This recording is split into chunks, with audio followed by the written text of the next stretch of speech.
Eccoci qui. Buongiorno a tutti. Io sono Elena Gaiotto, sono Project Manager di ASAP per la cooperativa Una Casa per l'Uomo e sono qui oggi a darvi il benvenuto al primo di questi 3 eventi dedicati appunto al progetto ASAP. Vi do il benvenuto a nome delle cooperative Una Casa per l'Uomo e Gruppo R e della Regione Veneto, che è capofila del progetto.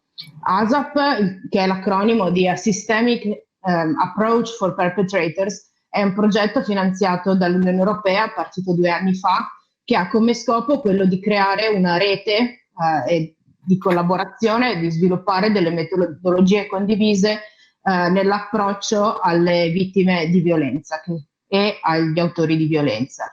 La rete, sì, la plena collaborazione è tra i centri per autori di violenza e i centri per vittime, i centri antiviolenza per le vittime. Ma l'obiettivo della collaborazione è quello di estendere questo protocollo anche a tutti gli altri soggetti territoriali che si occupano del fenomeno, come i servizi sociali comunali, i consultori familiari, i servizi di tutela minori, le forze dell'ordine e i servizi del sistema giudiziario. Oggi faremo una panoramica su quella che è stata la genesi e quelle che sono le peculiarità del progetto. Il primo intervento sarà del dottor Luigi Zanin, che è il direttore dell'unità operativa di cooperazione internazionale della Regione Veneto, che è appunto capofila del progetto. Lascio quindi a lui la parola per i saluti iniziali. Grazie, buongiorno a tutti. Sono lieto di poter essere presente a questo evento di presentazione del progetto ASAP, portando naturalmente i saluti del presidente della giunta regionale, il dottor Luca Zaia, e dell'assessore Lanzarin, che è competente nelle materie di sanità e sociale e anche sui temi della violenza di genere. È un onore poter essere tra voi, sapere che siete collegate in numero così consistente, così ampio, e che dà la dimostrazione anche della bontà quindi dell'iniziativa e di questo evento in particolare. Essendo voi esperte del settore, conoscendo bene il settore specifico, alcune delle questa mia introduzione probabilmente coglierà degli aspetti che vi sono già noti.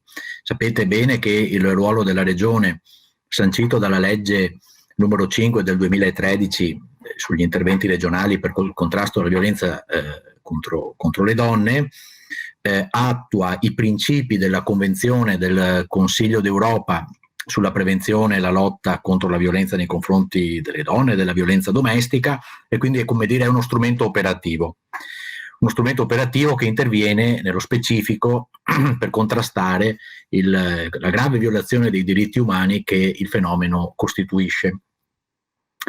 In questi anni la Regione ha rafforzato, consolidato con finanziamenti propri e utilizzando finanziamenti trasferiti dallo Stato quella costruzione di rete che coinvolge, come è stato detto, naturalmente i centri antiviolenza, le case rifugio di tipo A e di tipo B, che costituiscono l'ossatura fondamentale per dare le risposte diciamo alle vittime di violenza in tutti i territori in cui si trovano. Naturalmente questa attività, oltre alla gestione dell'infrastruttura, consente la garanzia da parte degli operatori del supporto psicologico per il riequilibrio e naturalmente anche, non da ultimo, la possibilità di attuare dei percorsi per il reinserimento delle vittime nel mondo del lavoro affinché ritrovino la loro autonomia, la loro indipendenza. Sotto questo punto di vista, in particolare, la Regione è intervenuta negli ultimi anni garantendo dei finanziamenti specifici per finanziare questa tipologia di attività. Ecco, nella sostanza, quindi, questa è descritta brevemente, in maniera riassuntiva, breve, ecco questa ossatura di questa governance che ad oggi coinvolge da una parte l'ente pubblico, l'ente che garantisce le risorse, e dall'altra parte questa bella, interessante e anche molto attiva realtà di centri che si sono costituiti sia per iniziativa privata che per iniziativa pubblica. siamo dotati poi negli ultimi anni di un'iniziativa specifica che vorrebbe rafforzare ancora di più questa collaborazione. Mi riferisco al protocollo regionale per il contrasto alla violenza contro le donne in regione, che sta, anche se con un po' di lentezza, però insomma sta prendendo piede e sta per essere, come dire, rafforzata e per esempio proprio visto che in questi giorni è stata consolidata questa esperienza anche in provincia di Venezia con l'attivazione di un protocollo estremamente articolato, perché ha coinvolto una vastissima tipologia, un vastissimo numero di soggetti pubblici e privati. C'è poi l'aspetto a cui vorrei almeno citare dell'impegno sui temi della formazione. L'anno scorso e quest'anno stanno per essere formati circa 3.000 operatori sanitari e sociosanitari su quelle tematiche delicatissime delle relazioni tra gli attori che a vario titolo operano il contrasto alla violenza alle donne, le vittime e le modalità di intervento. Quindi, come capite, si tratta di un contesto estremamente articolato che naturalmente comporterà delle sfide importanti anche in termini di rafforzamento della rete e riorganizzazione anche delle modalità di gestione della rete stessa. Ecco, tutto questo, come diceva la dottoressa Gaiotto, si inserisce l'esperienza di ASAP, è un'esperienza partita negli anni scorsi. Devo dire che si sta confermando come uno strumento importante sotto un profilo dell'innovazione, sotto un profilo degli strumenti che come dire, garantirà per dare delle risposte operative ai temi che sopra vi ho descritto. Coinvolge, come sapete, una vasta rete di partenariati, di centri antiviolenza che coinvolgono paesi dell'Est Europa, la Croazia, la Bulgaria, Sofia e la città di Zagabria, il WWP, il centro del trattamento degli autori di violenza in tedesco, insomma una rete importante sotto un profilo proprio anche dell'innovazione, della sperimentazione delle metodologie, degli strumenti per il contrasto e per intervenire su queste politiche. Ecco, le giornate di oggi saranno importanti perché si presenteranno i risultati di queste attività, in particolare il protocollo operativo, ecco, che è stato redatto nell'ambito del progetto, le valutazioni e le analisi sulla sperimentazione del medesimo in base alle esperienze della rete internazionale dei partner di cui vi dicevo, l'analisi e la proposta delle linee guida nazionali. Ecco, è quindi un contributo, come capite, che giustamente i miei tecnici, e qui voglio ringraziare in particolare la dottoressa Palmaricci e la dottoressa Valeria Motterle che si sono occupate di questi aspetti, ecco, dicevo importanti perché potranno rappresentare anche nei tavoli di confronto nazionali, oltre che naturalmente nel tavolo regionale che è stato istituito, ecco, delle esperienze innovative per poter dare delle risposte innovative a problemi che come dire sono affrontati da non moltissimi anni e che quindi in qualche modo necessitano di interventi anche nuovi rispetto a un'esperienza recente. Ecco, io non vorrei dire altro perché forse ho detto anche troppo, e quindi vi ringrazio per l'attenzione e naturalmente faccio a tutti gli auguri per la buona riuscita di queste giornate, di queste 3 giornate di convegno.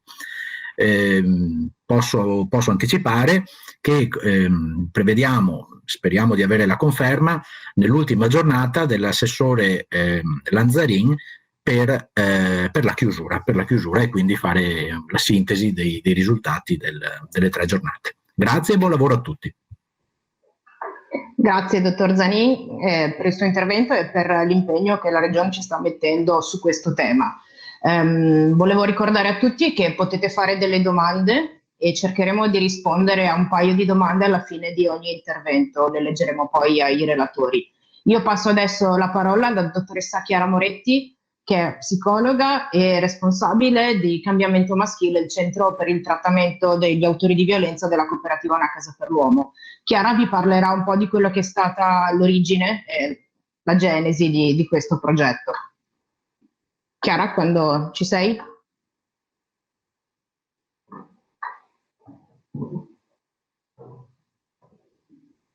Adesso, un attimo di problemi tecnici. Chiara, non ti sentiamo? Hai il microfono mutato, Chiara. Chiara, attiva il microfono. Non ti sentiamo?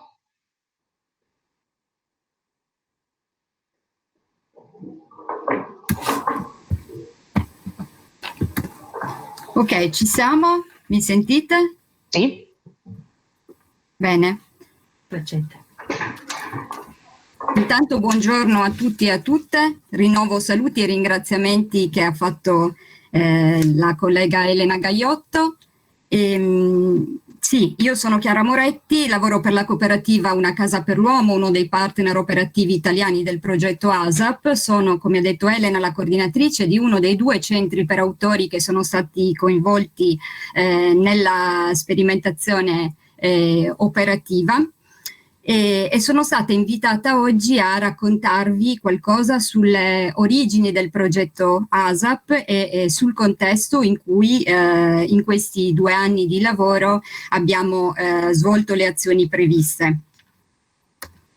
Rispetto alle origini del progetto, io credo che ASAP, così come ogni progetto o servizio, nasca ben prima che l'Unione Europea, approvando la nostra proposta, trovandola interessante, lo finanziasse, e prima ancora che con un lavoro condiviso tra istituzioni pubbliche, del privato sociale, un lavoro che potremmo definire a più teste e più mani, concepissimo una proposta progettuale comune che appunto trovò l'interesse dell'Unione Europea che finanziò tale proposta, permettendoci di avviare una sperimentazione transnazionale che oltre all'Italia ha coinvolto realtà pubbliche del privato sociale, come accennava il dottor Zanin, di altri 2 paesi, la Croazia e la Bulgaria, e ha coinvolto anche il WWP, che è la rete europea dei centri per autori di violenza.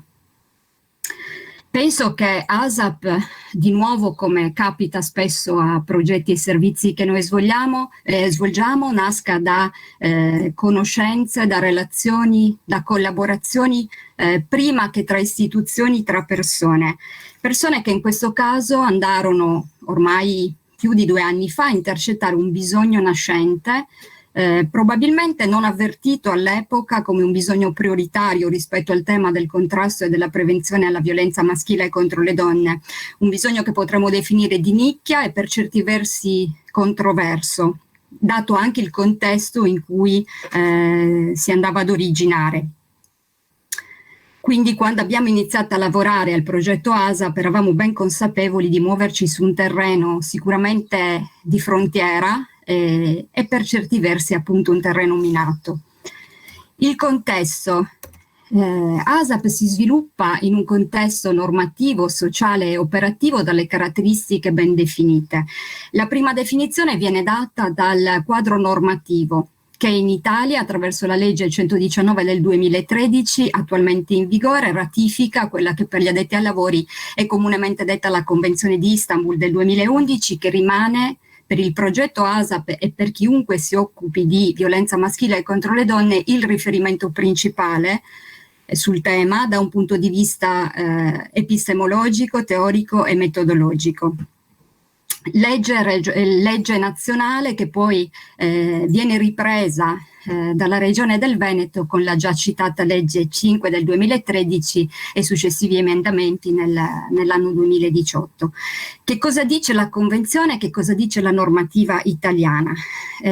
Dicono innanzitutto che i centri per il trattamento degli uomini autori di violenza fanno parte delle reti antiviolenza e il loro lavoro costituisce una delle chiavi per la prevenzione e il contrasto della violenza di genere a breve termine, quindi nel qui e nell'ora della specifica situazione, ma anche in termini longitudinali.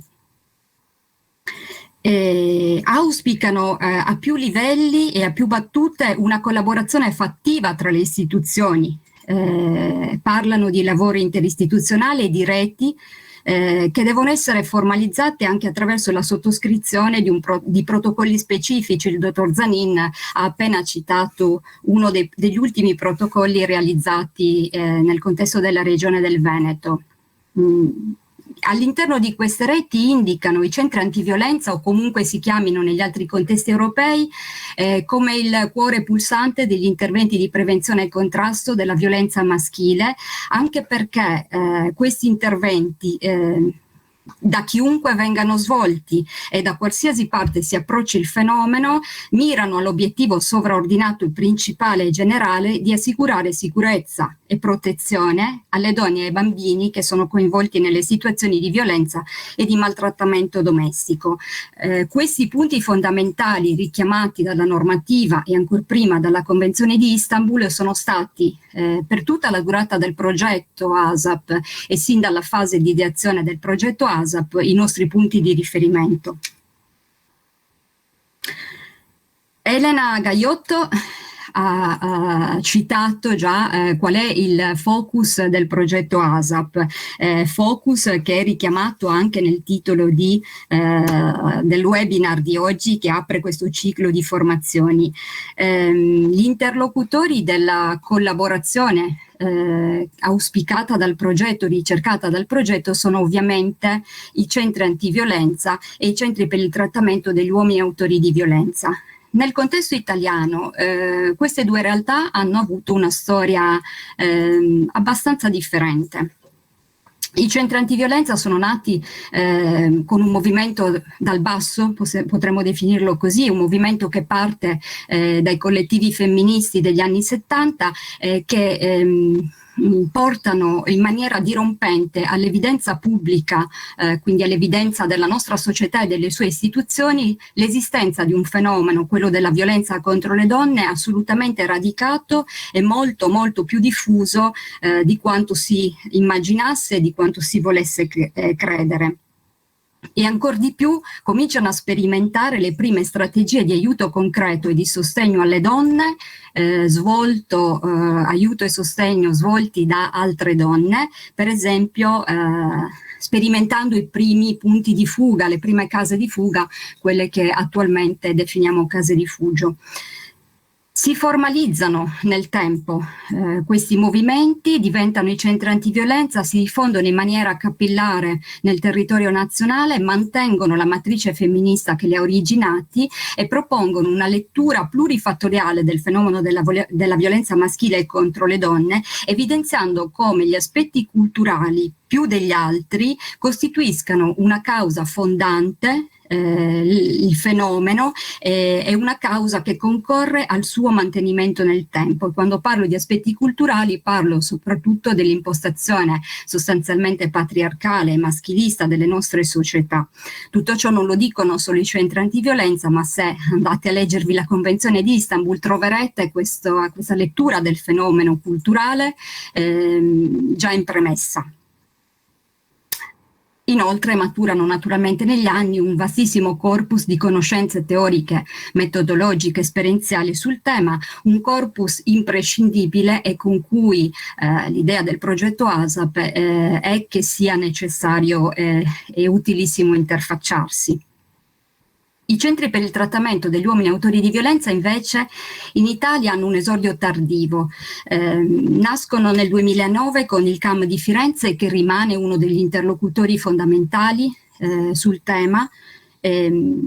In Regione del Veneto nascono ancor più tardi, con il primo centro aperto a Verona nel 2013 e via via tutti gli altri, il SUM di Padova nel 2014 e via via tutti gli altri, fino ad arrivare alla costituzione di una rete che si sta definendo proprio in questi ultimi anni, che oggi annovera 7 centri che col loro lavoro coprono tutti i territori provinciali. I centri per autori di violenza si diffondono invece a macchia di leopardo, mantengono tuttora una consistenza numericamente inferiore rispetto ai centri antiviolenza e hanno delle caratteristiche abbastanza eterogenee, sia rispetto alle metodologie di lavoro che rispetto per esempio alla durata dei percorsi. La stranezza, se così la possiamo definire, è che sono assolutamente riconosciuti e auspicati, come ho detto precedentemente, anche a livello legislativo, ma in qualche maniera non sono formalizzati. Ad esempio non esiste una sorta di certificazione di qualità, non esistono degli albi pubblici, sono stati fatti diversi tentativi di censire i centri esistenti in Italia, l'ultimo l'ha fatto l'Istat qualche anno fa, ma non siamo sicuri che questi censimenti abbiano portato all'evidenza tutte le realtà effettivamente operative sul nostro territorio nazionale. Naturalmente maturano a loro volta un corpus di conoscenze sull'approccio del fenomeno al fenomeno dal punto di vista del trattamento degli autori, trattamento che si svolge sia a livello territoriale che nell'ambito penitenziario per quanto riguarda gli autori in esecuzione penale interna, trattamento che si svolge anche o può svolgersi in maniera differenziata da un punto di vista metodologico rispetto alle diverse forme di violenza agite, penso per esempio al lavoro svolto con i sex offenders, ed elaborano delle importanti linee guida, le prime e principali tra le quali quelle prodotte dal WWPN, che vi ricordiamo essere uno dei partner del progetto ASAP, riprese in Italia dall'associazione Relive, associazione ombrello dei centri per autori di violenza italiani, che oggi consorzia circa 23 dei centri operanti a livello italiano. Quindi due realtà coesistenti, almeno da un certo momento storico in poi, e destinate forse a interloquire o non interloquire. La domanda è, vista questa storia, il dialogo tra le due esperienze era un dialogo possibile? Dobbiamo dire che l'interlocuzione iniziale non è stata né facile né scontata. Mentre preparavo questo intervento ho ricordato che forse nell'anno 2015 ci fu il primo convegno nazionale a Roma proprio sul tema della possibile collaborazione o forse del possibile dialogo tra queste due realtà. Parteciparono diversi centri antiviolenza della rete DIRE italiana e qualche centro per autori, sicuramente il CAM di Firenze. Io ero un po' una neofita dell'ambito e mi stupirono più che i contenuti proposti, di cui francamente non ricordo tanto, mi stupì invece il clima che si respirava, che nella migliore delle ipotesi poteva essere definito un clima di reciproca diffidenza, insomma. Da quel punto in poi però sono successe evidentemente delle cose. Non prendetela come una disamina scientifica della realtà, è una mia considerazione. Io credo che quello che è successo, come spesso capita, è che la realtà operativa del nostro lavoro, che come dicevo all'inizio è fatta di vicinanze e di conoscenze tra professionisti, tra persone, prima che tra istituzioni, ha spontaneamente incoraggiato il confronto tra realtà limitrofe, realtà degli stessi territori, realtà che si incontravano in contesti come i tavoli di lavoro, come i tavoli dei piani di zona, che si incontravano nei contesti formativi, hanno cominciato a dialogare, a scambiarsi spontaneamente delle informazioni, e come spesso capita il dialogo porta spesso, non sempre, non comunque, a un abbassamento delle reciproche diffidenze. Quando abbiamo iniziato il progetto ASAP siamo andate a caccia, attraverso un'indagine che abbiamo svolto, di esperienze già realizzate in Italia, di esperienze a cui potersi ispirare, da cui prendere spunto, e non ne abbiamo trovate, se non nell'accezione che sto dicendo, quindi del confronto non formale tra realtà limitrofe. Il confronto non formale è comunque una base di partenza, che però ha alcune caratteristiche specifiche che possiamo anche definire come criticità da cui poi nascono dei bisogni che il progetto ASAP ha cercato di esplorare e a cui ha cercato cercato di dare delle risposte. Un confronto non formale è un confronto che si svolge a discrezione del singolo centro e a volte del singolo operatore o operatrice, e quindi rischia di non essere stabilizzato nelle nostre prassi operative metodologiche, e rischia quindi di essere sempre scalzato da urgenze che noi percepiamo quotidianamente come prioritarie. Un confronto informale non definisce quali debbano essere in generale gli elementi di confronto e su quali obiettivi comuni si debba andare a lavorare. Un confronto non formale non prevede degli strumenti comuni di valutazione e di misurazione. Valutazione e misurazione di cosa? Di 3 aspetti che noi abbiamo ritenuto nel progetto ASAP fondamentali e che abbiamo voluto includere nei protocolli e nelle linee guida: la misurazione del rischio e la valutazione del rischio di incolumità per le persone che la violenza la subiscono, la rilevazione puntuale della recidiva di tutte le forme di violenza e la misurazione del cambiamento che naturalmente ha anche a che fare con l'efficacia dei percorsi che noi svolgiamo con gli autori. E soprattutto, punto ultimo, ma non ultimo, e forse punto che ancora è da esplorare, e auspichiamo che questa esplorazione possa essere svolta anche al termine del progetto ASAP, con quali accorgimenti a tutela delle persone coinvolte deve svolgersi questo confronto. Sto parlando del tema dell'utilizzo dei dati, delle informazioni che le due realtà possono andare a scambiarsi, ricordando che questi dati e queste informazioni riguardano la storia e le vite di persone specifiche. Dopo 2 anni possiamo dire che dal punto di domanda, che il punto di domanda si è tramutato a nostro avviso in un punto fermo, cioè il dialogo è sì possibile.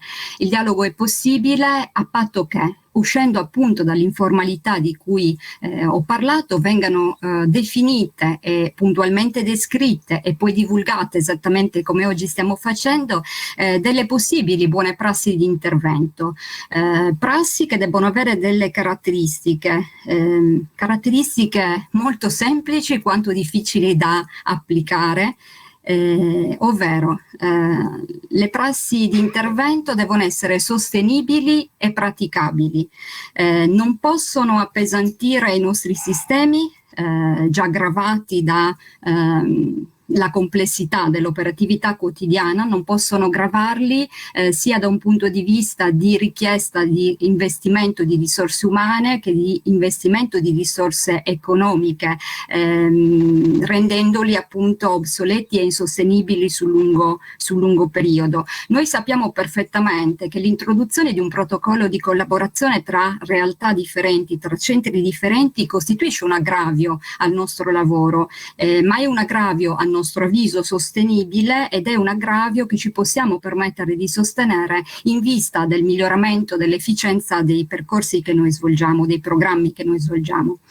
Le prassi devono essere strutturate e flessibili, abbastanza strutturate da non risultare generiche, ma flessibili in modo tale da potersi adattare alle specificità delle realtà che le adottano. Sappiamo benissimo che tutto questo è molto ambizioso, è tanto ambizioso che abbiamo pensato all'interno del progetto ASAP di concepire un protocollo che potesse essere adottato da realtà addirittura di 3 realtà, di 3 paesi differenti.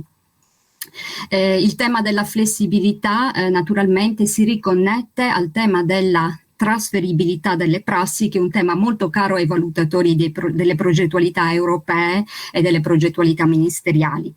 Le prassi devono essere descrivibili e devono essere misurabili. Abbiamo già accennato alla necessità di dotarsi di strumenti di rilevazione, di misurazione e di valutazione. E le prassi infine devono essere conosciute e riconosciute, ed è esattamente quello che stiamo cercando di fare a partire da oggi con i webinar conclusivi del progetto ASAP.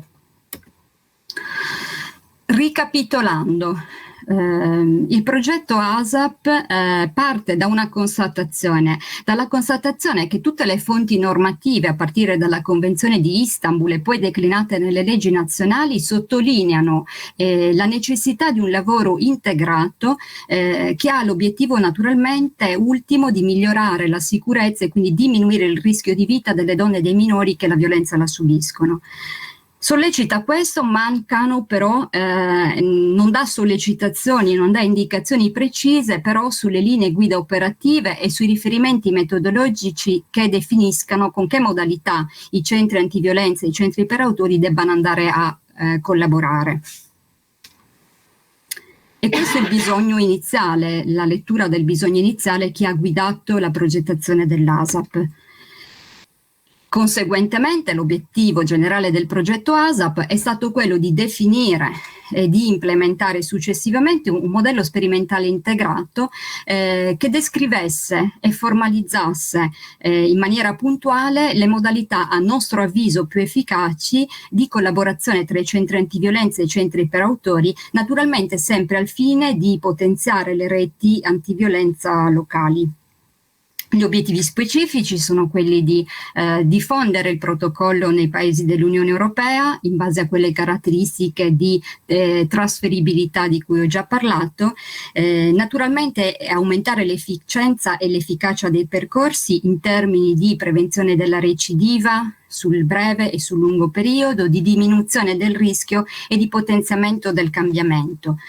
Il terzo obiettivo specifico è aumentare la sensibilizzazione degli operatori e delle operatrici sui modelli di collaborazione anche attraverso delle occasioni formative comuni, esattamente come stiamo facendo in questo momento, e infine implementare un sistema di valutazione dell'efficacia dei percorsi per gli autori di violenza, anche perché questo, quello dell'efficacia, è uno dei punti su cui quella diffidenza di cui ho parlato precedentemente si è fondata, si è basata, è un richiamo che viene spesso fatto ai programmi per autori, cioè dotarsi di modelli di valutazione di efficacia. Elena Gaiotto ha già accennato alla partnership del progetto ASAP. Perché abbiamo coinvolto Bulgaria e Croazia? Perché avevano un contesto, abbiamo scelto questi due paesi come partner transnazionali perché avevano un contesto sociale e legislativo abbastanza simile al nostro. La partnership in tutti i paesi ha chiamato in campo delle realtà del pubblico e del privato sociale, quindi riprendendo quella sollecitazione all'interistituzionalità richiamata ancora una volta dalla normativa. I partner operativi del progetto ASAP sono tutte realtà che nella loro esperienza operativa hanno una specifica esperienza nei programmi di trattamento per gli autori di violenza e un'esperienza anche con equipe ovviamente distinte e separate nell'intervento a supporto delle donne e dei minori che la violenza la subiscono. E non ultimo il WWPN che, come vi ho già detto, è la realtà di riferimento in Europa per il lavoro con gli autori. Le attività del progetto si sono declinate in 5 VP, a parte il VP generale di coordinamento tecnico e amministrativo. Nel VP2 è stata svolta un'attività propedeutica di ricerca soprattutto sulle fonti normative ed è stata elaborata una prima bozza di protocollo sperimentale che è stato testato attraverso un'attività di ricerca sperimentale svolta dalle realtà operative nell'ambito del VP3 fino all'elaborazione di un protocollo finale e di linee guida che ovviamente vi verranno presentate negli interventi successivi al mio. Nel VP4 stiamo svolgendo le attività previste di formazione e di disseminazione dei risultati progettuali e il VP5 è quello dedicato al controllo e all'analisi di quanto fatto fino a questo momento. Io vi lascio con questa slide, work in progress perché? Perché siamo assolutamente consapevoli che non siamo arrivati a delle conclusioni definitive, è che il progetto ASAP in questi 2 anni di lavoro ha evidenziato numerosi bisogni nuovi su cui sarà necessario continuare a lavorare e che sarà necessario approfondire nel corso del tempo. Noi speriamo che la conclusione amministrativa del progetto ASAP non indichi la perdita del bagaglio di esperienze che sono state maturate, e ci lasciamo con un buon auspicio che di nuovo deriva dalla premessa della Convenzione di Istanbul. Il nostro lavoro aspira a creare un'Europa libera dalla violenza contro le donne e dalla violenza domestica. Grazie a tutti per l'attenzione. Grazie Chiara. Passiamo adesso la parola alla dottoressa Laura Celso, psicologa, operatrice del SUM, il Centro per il Trattamento degli Autori di Violenza della cooperativa Gruppo R di Padova, e operatrice del Centro Antiviolenza di Chioggia. Vai Laura. Capisco perché.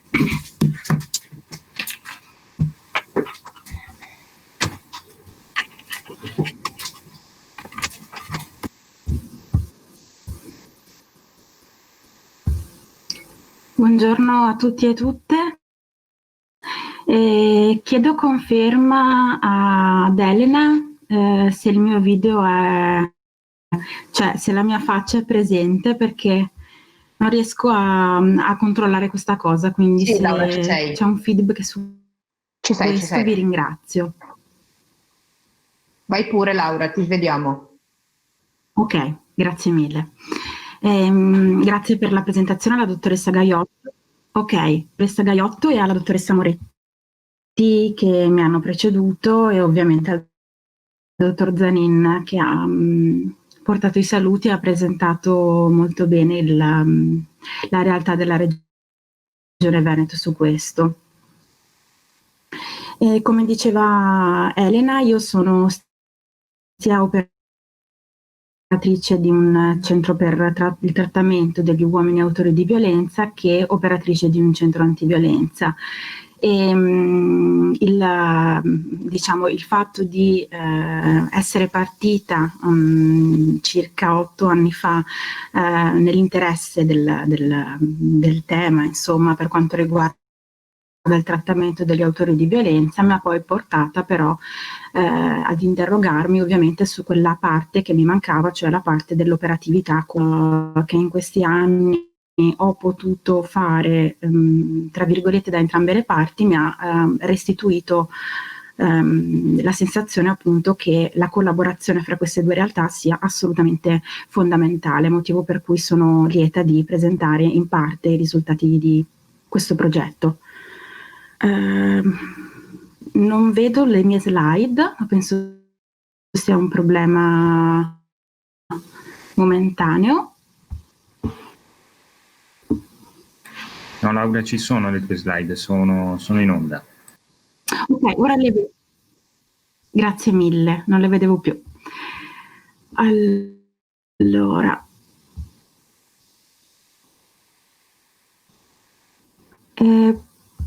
Chiedo scusa, però non riesco a muovermi tra le varie slide. Non so se sia un problema di rete o come posso fare per risolvere il problema. È un problema di linea, Laura, sicuramente. Di mia linea? Sì. Laura, se ci chiedi a noi come muoverle, le muoviamo noi per te, ok? Allora, posso provare a collegarmi ad un'altra linea? Su questo vi chiedo un supporto perché non ho idea. Elena, mi senti?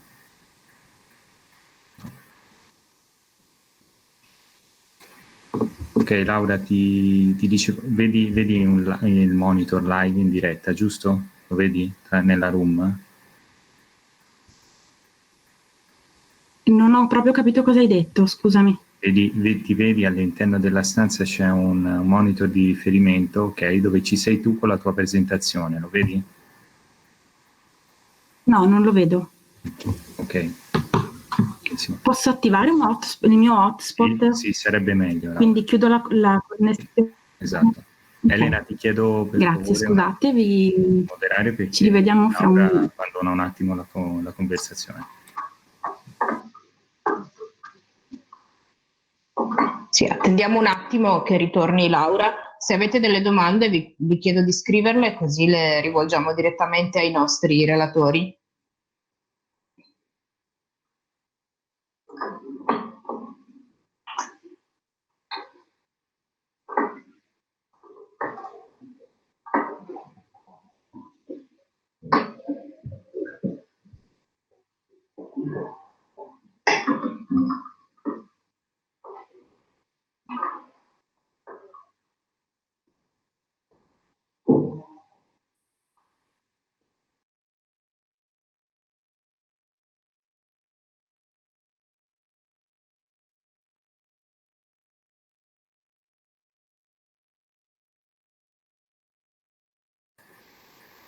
Ok, Elena, attendiamo un attimo che torni Laura.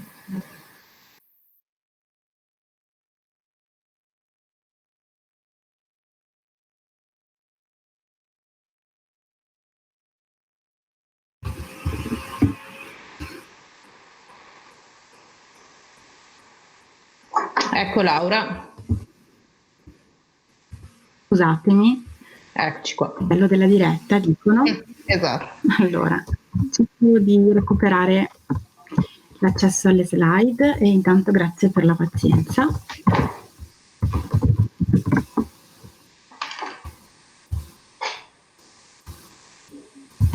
Ok, ora la connessione è migliore, secondo voi? Sì, nettamente. Ti prego Okay, di darmi perfetto. conferma se vedi le slide e puoi muoverle, ok? Sì, vedo le slide, grazie mille. Ok.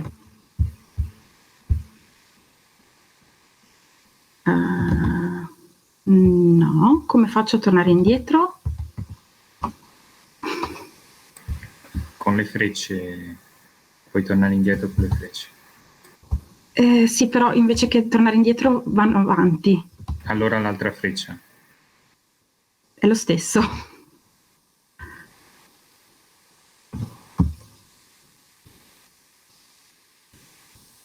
Ok. Perfetto. Riprendendo un po' le fila del discorso, tralasciando il cappello introduttivo personale, che appunto però dava un po' l'idea di quanto ho potuto toccare con mano la necessità di una collaborazione, insomma, fattiva e concreta tra servizi per autori e servizi per vittime di violenza di genere. Gli obiettivi che ci siamo dati in questa prima fase del progetto ASAP, quindi come diceva la dottoressa Moretti, una fase sostanzialmente di ricerca e di analisi del quadro normativo internazionale e nazionale cui facciamo riferimento per lavorare nell'ambito della violenza di genere. L'obiettivo che ci siamo dati appunto è stato quello di fornire un quadro della situazione normativa nazionale e poi anche declinata a livello regionale nei 3 paesi che fanno parte del progetto, quindi ciascun paese partner, Bulgaria, Croazia e Italia, ha creato una propria ricerca, appunto un'indagine, insomma, per quanto riguardava gli strumenti normativi e quindi la legislazione di riferimento e le buone prassi ove presenti sul tema della violenza di genere, ovviamente focalizzandosi su quello che è l'obiettivo cardine del progetto ASAP e quindi la collaborazione fra servizi di supporto per le vittime e servizi invece per maltrattanti. Ho qui riportato le indicazioni, diciamo le abbreviazioni che sono presenti nella bibliografia internazionale e quindi il VSS sta per Victim Specialized Services, quindi servizi specializzati di supporto per le vittime, mentre i Perpetrators Programs sono i servizi, quindi i programmi per il trattamento degli autori di violenza. Per un po' entrare nel quadro normativo che ha accompagnato anche la nascita e un po' il percorso della collaborazione fra servizi per autori e servizi e centri antiviolenza, dico soltanto 2 parole che ha già anticipato comunque la dottoressa Moretti efficacemente prima sui 2 autori, insomma, attori, scusate, di questa collaborazione possibile e auspicata. Quindi i centri antiviolenza da un lato con una storia molto più come si può dire, pregressa rispetto ai servizi per autori di violenza e appunto che risale agli anni 70. I centri antiviolenza sono stati il primo soggetto ad occuparsi in maniera sistematica e organizzata del fenomeno della violenza maschile contro le donne, e nella carta di riferimento dell'associazione DIRE, che in Italia raggruppa più di 80 centri antiviolenza, leggiamo che la violenza maschile ha delle radici nella disparità di potere tra i sessi, cosa che appunto viene detta nella carta DIRE e viene poi ripresa nei documenti, insomma, sia internazionali che nazionali sul tema. L'affondo sul carattere strutturale della violenza maschile contro le donne è assolutamente una consapevolezza importante, appunto, di cui siamo assolutamente debitori nei confronti delle riflessioni che nascono dai movimenti delle donne.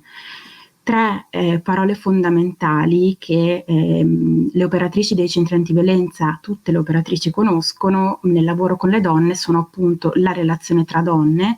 Nei centri antiviolenza le operatrici sono assolutamente ed esclusivamente donne, l'empowerment e l'autodeterminazione.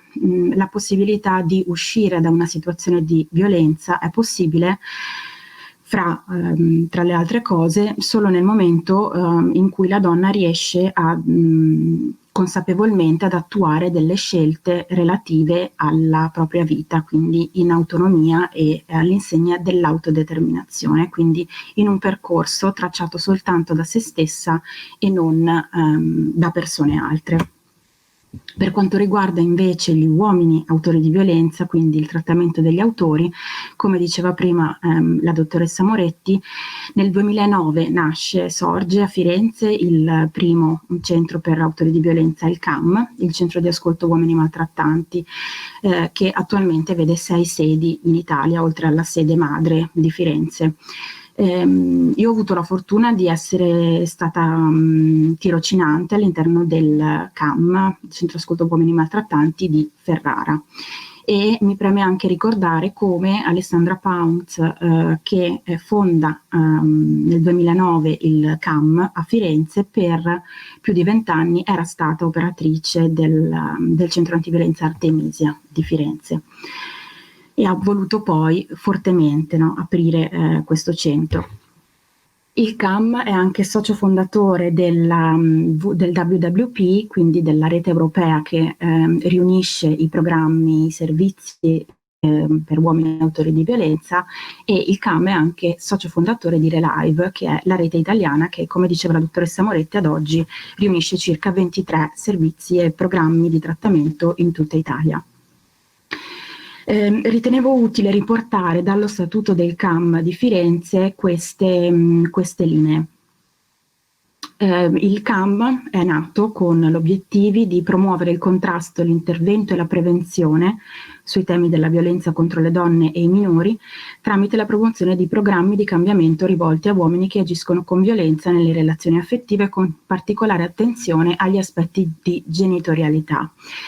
Gli aspetti della prevenzione e della genitorialità sono 2 aspetti molto importanti, perché, come vedremo, la Convenzione di Istanbul già inserisce i percorsi per uomini autori di violenza all'interno del programma di prevenzione contro la violenza. Il secondo elemento che citavo, quindi l'attenzione agli aspetti della genitorialità, è fondamentale perché si interrompa il cosiddetto ciclo intergenerazionale della violenza, e quindi si rompa questa catena che porta invece purtroppo numerosi segni sui bambini e le bambine che assistono alla violenza del padre sulla madre.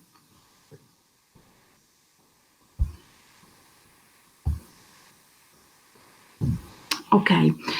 In questo breve excursus appunto della storia dei centri di trattamento in Italia per gli uomini autori di violenza, nel 2014 c'è un altro passo molto importante, appunto perché nasce questa associazione nazionale, quindi ReLive, Relazioni Libere della Violenza, e attualmente conta 23 programmi, ero rimasta a 21, quindi grazie Chiara per l'aggiunta. Il suo obiettivo fondamentale che si dà è quello di promuovere e sviluppare programmi di prevenzione, quindi qui ritorna l'obiettivo della prevenzione, di sostegno e di presa in carico degli autori di violenza, lavorando in partenariato e stretto coordinamento con i servizi di assistenza alle vittime. Quindi già nel 2014 abbiamo insomma una consapevolezza da parte della appena nata, appena sorta rete dei servizi per il trattamento degli uomini, la consapevolezza che la collaborazione stretta con i servizi di supporto alle vittime, in primis con i centri antiviolenza, è assolutamente fondamentale al fine dell'efficacia dei trattamenti stessi, ma soprattutto per la sicurezza delle vittime, che è sempre o dovrebbe essere sempre il primo obiettivo nel lavoro con gli uomini autori di violenza.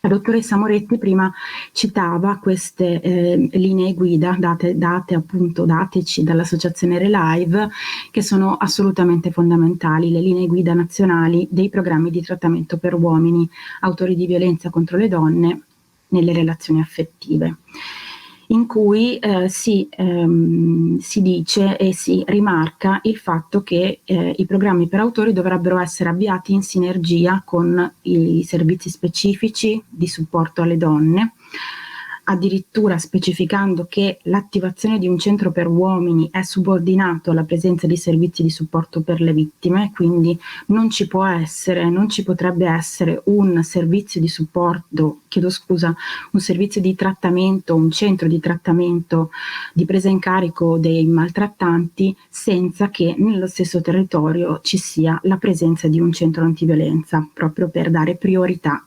assolutamente e sempre alla protezione delle vittime della violenza, quindi donne e le loro bambine e bambini. Per quanto riguarda il quadro normativo internazionale, come già insomma annunciato, spiegato sia dal dottor Zanin che dalla dottoressa Moretti, la Convenzione di Istanbul, di cui tanto abbiamo sentito parlare e continuiamo a sentire parlare nelle varie formazioni, la Convenzione di Istanbul è appunto un documento fondamentale nella nostra tematica, quindi nella tematica della violenza di genere, ma anche in maniera specifica per quanto riguarda la collaborazione, no? Quindi il focus del progetto ASAP. La Convenzione di Istanbul, cosiddetta Convenzione di Istanbul, è in realtà definita come la Convenzione del Consiglio d'Europa sulla prevenzione e la lotta contro la violenza nei confronti delle donne e la violenza domestica. È il primo documento internazionale giuridicamente vincolante in materia di violenza di genere maschile contro le donne. Cosa significa giuridicamente vincolante? Giuridicamente vincolante significa che nel momento in cui, ad esempio, l'Italia ratifica nel 2013 la Convenzione di Istanbul, si impegna ad avere la Convenzione di Istanbul non come documento teorico a cui informare, intorno a cui plasmare i propri interventi, quindi come una sorta di linee di indirizzo o suggerimenti. Assolutamente no. La ratifica della Convenzione di Istanbul fa sì che ciò che è stabilito dalla Convenzione di Istanbul debba entrare all'interno del nostro sistema normativo, e quindi è assolutamente un'azione importante, quella della ratifica, e che ha delle conseguenze specifiche, degli oneri specifici per il paese ratificante. Allora, qui ho fatto una breve, cronistoria della nascita, della Convenzione di Istanbul, per poi arrivare alla ratifica appunto da parte del nostro paese, anche per un po' per renderla più vicina, insomma, ecco, a noi. Appunto, tante volte ne abbiamo sentito parlare, però forse vedendo un po' anche il cammino che ha fatto e le difficoltà che ha incontrato, perché ricordiamoci che ad ora solo 34 stati l'hanno ratificata, ma nel corso, insomma, degli anni, all'inizio ci sono state molte pressioni da parte di alcuni paesi affinché appunto i propri governi non la ratificassero, e queste pressioni continuano ancora oggi, quindi non è assolutamente un documento comodo, ma anzi uno strumento scomodo per tanti governi. Il Comitato dei Ministri del Consiglio d'Europa la approva il 7 aprile del 2011 e un mese dopo c'è appunto l'apertura alla firma nella città di Istanbul. Per quanto riguarda il nostro paese, l'allora ministra Fornero firma il testo legale della Convenzione nel settembre del 2012, quindi un anno dopo l'apertura della firma, e poi inizia nella primavera del 2013 l'iter prima alla Camera e poi al Senato, dove viene approvato il testo della Convenzione nel giugno del 2013. Viene quindi ratificata la Convenzione di Istanbul all'interno della legge 77 del 27 giugno e l'Italia è il quinto paese che ratifica la Convenzione di Istanbul, la quale però entra in vigore soltanto un anno dopo, quindi nell'agosto del 2014, poiché appunto la sua efficacia è partita dal momento in cui è stata ratificata da 10 paesi. Ad oggi, come appunto dicevo poco fa, è stata ratificata da 34 stati. Altri stati non l'hanno nemmeno firmata, altri stati invece l'hanno firmata, però non ratificata. Volevo precisare anche brevemente per quale motivo è così importante questa convenzione. Non soltanto per il motivo principale che dicevo prima, quindi del vincolo giuridico che emana dalla ratifica, ma anche per altri motivi. È importante perché la violenza contro le donne con questo documento, con questa convenzione, non è più considerata una questione privata, ma una responsabilità precisa degli Stati. Quindi il contrasto alla violenza di genere non è più lasciato, non è più considerato semplicemente una buona volontà degli operatori o delle operatrici, delle amministrazioni locali, ma è un preciso obbligo giuridico che viene definito due diligence in inglese, quindi è assolutamente un passaggio diverso dalla sfera privata appunto alla sfera invece pubblica e ad un onere preciso da parte degli Stati. Offre inoltre un quadro completo e dettagliato delle misure necessarie per il contrasto alla violenza di genere in maniera sistematica, esplicita la natura strutturale del fenomeno della violenza contro le donne, che appunto avevamo visto prima all'interno della riflessione sul tema da parte dei movimenti per le donne, e per la prima volta i parlamenti nazionali sono invitati a partecipare al controllo delle misure adottate per l'attuazione della presente convenzione. Alcune definizioni che sono presenti nella violenza di Istanbul e che poi nel momento in cui appunto la Convenzione di Istanbul è stata ratificata sono entrate a far parte anche in maniera, a volte anche in maniera quasi uguale a queste definizioni all'interno delle legislazioni nazionali e regionali. La violenza contro le donne è definita come la manifestazione dei rapporti di forza storicamente diseguali, quindi si sottolinea la storicità di questo rapporto impari tra i sessi, che hanno portato alla dominazione sulle donne e alla loro discriminazione da parte degli uomini, impedendo la loro piena emancipazione. È importante anche ricordare che la violenza contro le donne è una violazione dei diritti umani e comprende tutti gli atti di violenza fondati sul genere. Quindi, quando un uomo compie gli atti di violenza, che possono essere di natura fisica, sessuale, psicologica o economica, contro una donna, lo fa in forza del genere femminile che appartiene a questa donna.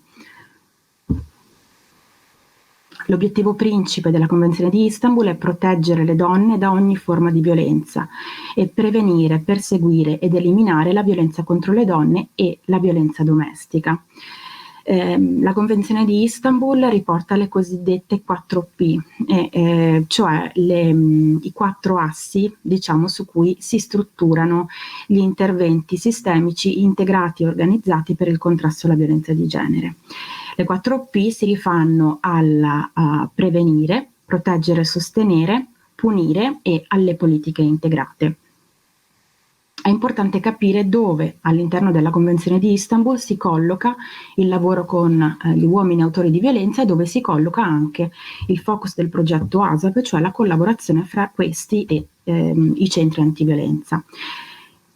Così come avevamo accennato prima, elemento che era presente sia nello statuto del CAM di Firenze 2009 che nelle linee guida 2014 RELIVE, il lavoro con gli uomini maltrattanti è considerato e definito dalla Convenzione di Istanbul come forma di prevenzione della violenza contro le donne.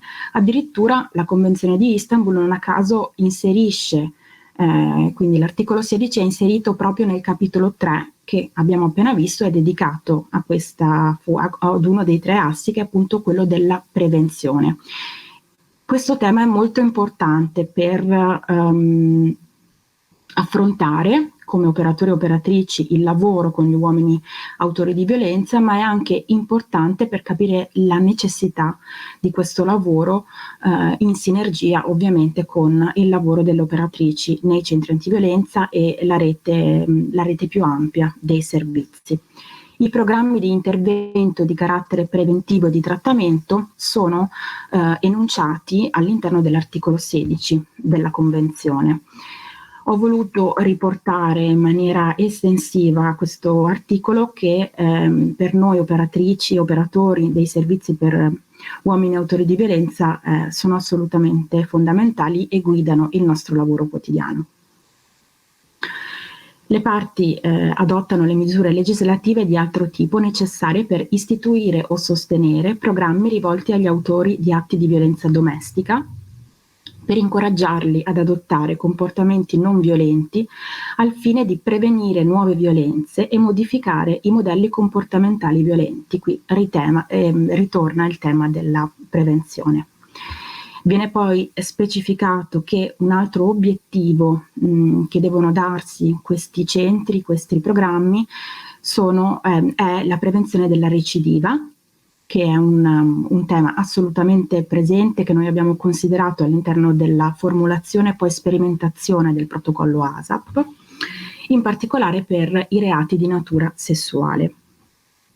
Per quanto riguarda invece la collaborazione con i centri antiviolenza e servizi di supporto alle vittime, nel paragrafo 3 dell'articolo 16 viene specificato che questi programmi siano stabiliti ed attuati in stretto coordinamento con i servizi specializzati di sostegno alle vittime. E quindi qui abbiamo già un po' la giustificazione del progetto ASAP, ma anche l'importanza al tempo stesso di individuare degli strumenti operativi e concreti, proprio perché, come ho indicato al termine di questa slide, la Convenzione di Istanbul, anche per la forma del documento che ha, non fornisce delle indicazioni metodologiche in merito a questa collaborazione. Per quanto riguarda invece il quadro normativo del nostro paese, l'Italia, abbiamo detto che con la legge 77 del 2013 abbiamo la ratifica della Convenzione di Istanbul. Il 2013 è un anno importantissimo per il nostro paese all'interno appunto della normativa contro la violenza di genere, ma anche della discussione che appunto che si apre su questo tema. E ricordo che nei momenti, nei mesi primaverili in cui, come abbiamo detto prima, si discute il documento della Convenzione di Istanbul, prima nella Camera dei Deputati e poi nel Senato della Repubblica del nostro paese, sono anche i giorni in cui purtroppo una delle tante volte in cui arriva la notizia di un femminicidio, e in quel caso era, se non ricordo male, di una ragazzina molto giovane in Puglia, se non sbaglio, uccisa dal proprio fidanzato appunto altrettanto giovane, quindi in quei giorni insomma si è sentita maggiormente la necessità di intervenire anche da un punto di vista legislativo. Il 2013 è importante anche perché poi si arriverà, come esplicato da questa slide, alla legge fondamentale della legge 119 del 15 ottobre 2013, che appunto vede la conversione in legge del decreto legge 93 dell'agosto, cosiddetta legge sul femminicidio. Ciò che però è importante, abbiamo considerato anche importante ricordare all'interno di questo workshop, così come anche all'interno del quadro normativo della ricerca che abbiamo fatto in ASAP, è questo, e cioè che tra l'agosto del 2013, quindi tra il decreto legge e poi la sua conversione in legge nella legge dell'ottobre, c'è stata un'indagine conoscitiva da parte della Camera dei Deputati che ha appunto chiamato in audizione esperti ed esperte sulla tematica della violenza di genere. Sono stati auditi anche Alessandra Paunt e in questo momento non ricordo il nome dell'altro collega che chiedo scusa, il dottor Cicogni. In questo momento non mi sovveniva il nome. E entrambi operatori del CAM appunto di Firenze, che sono stati ascoltati il 10 settembre di quell'anno.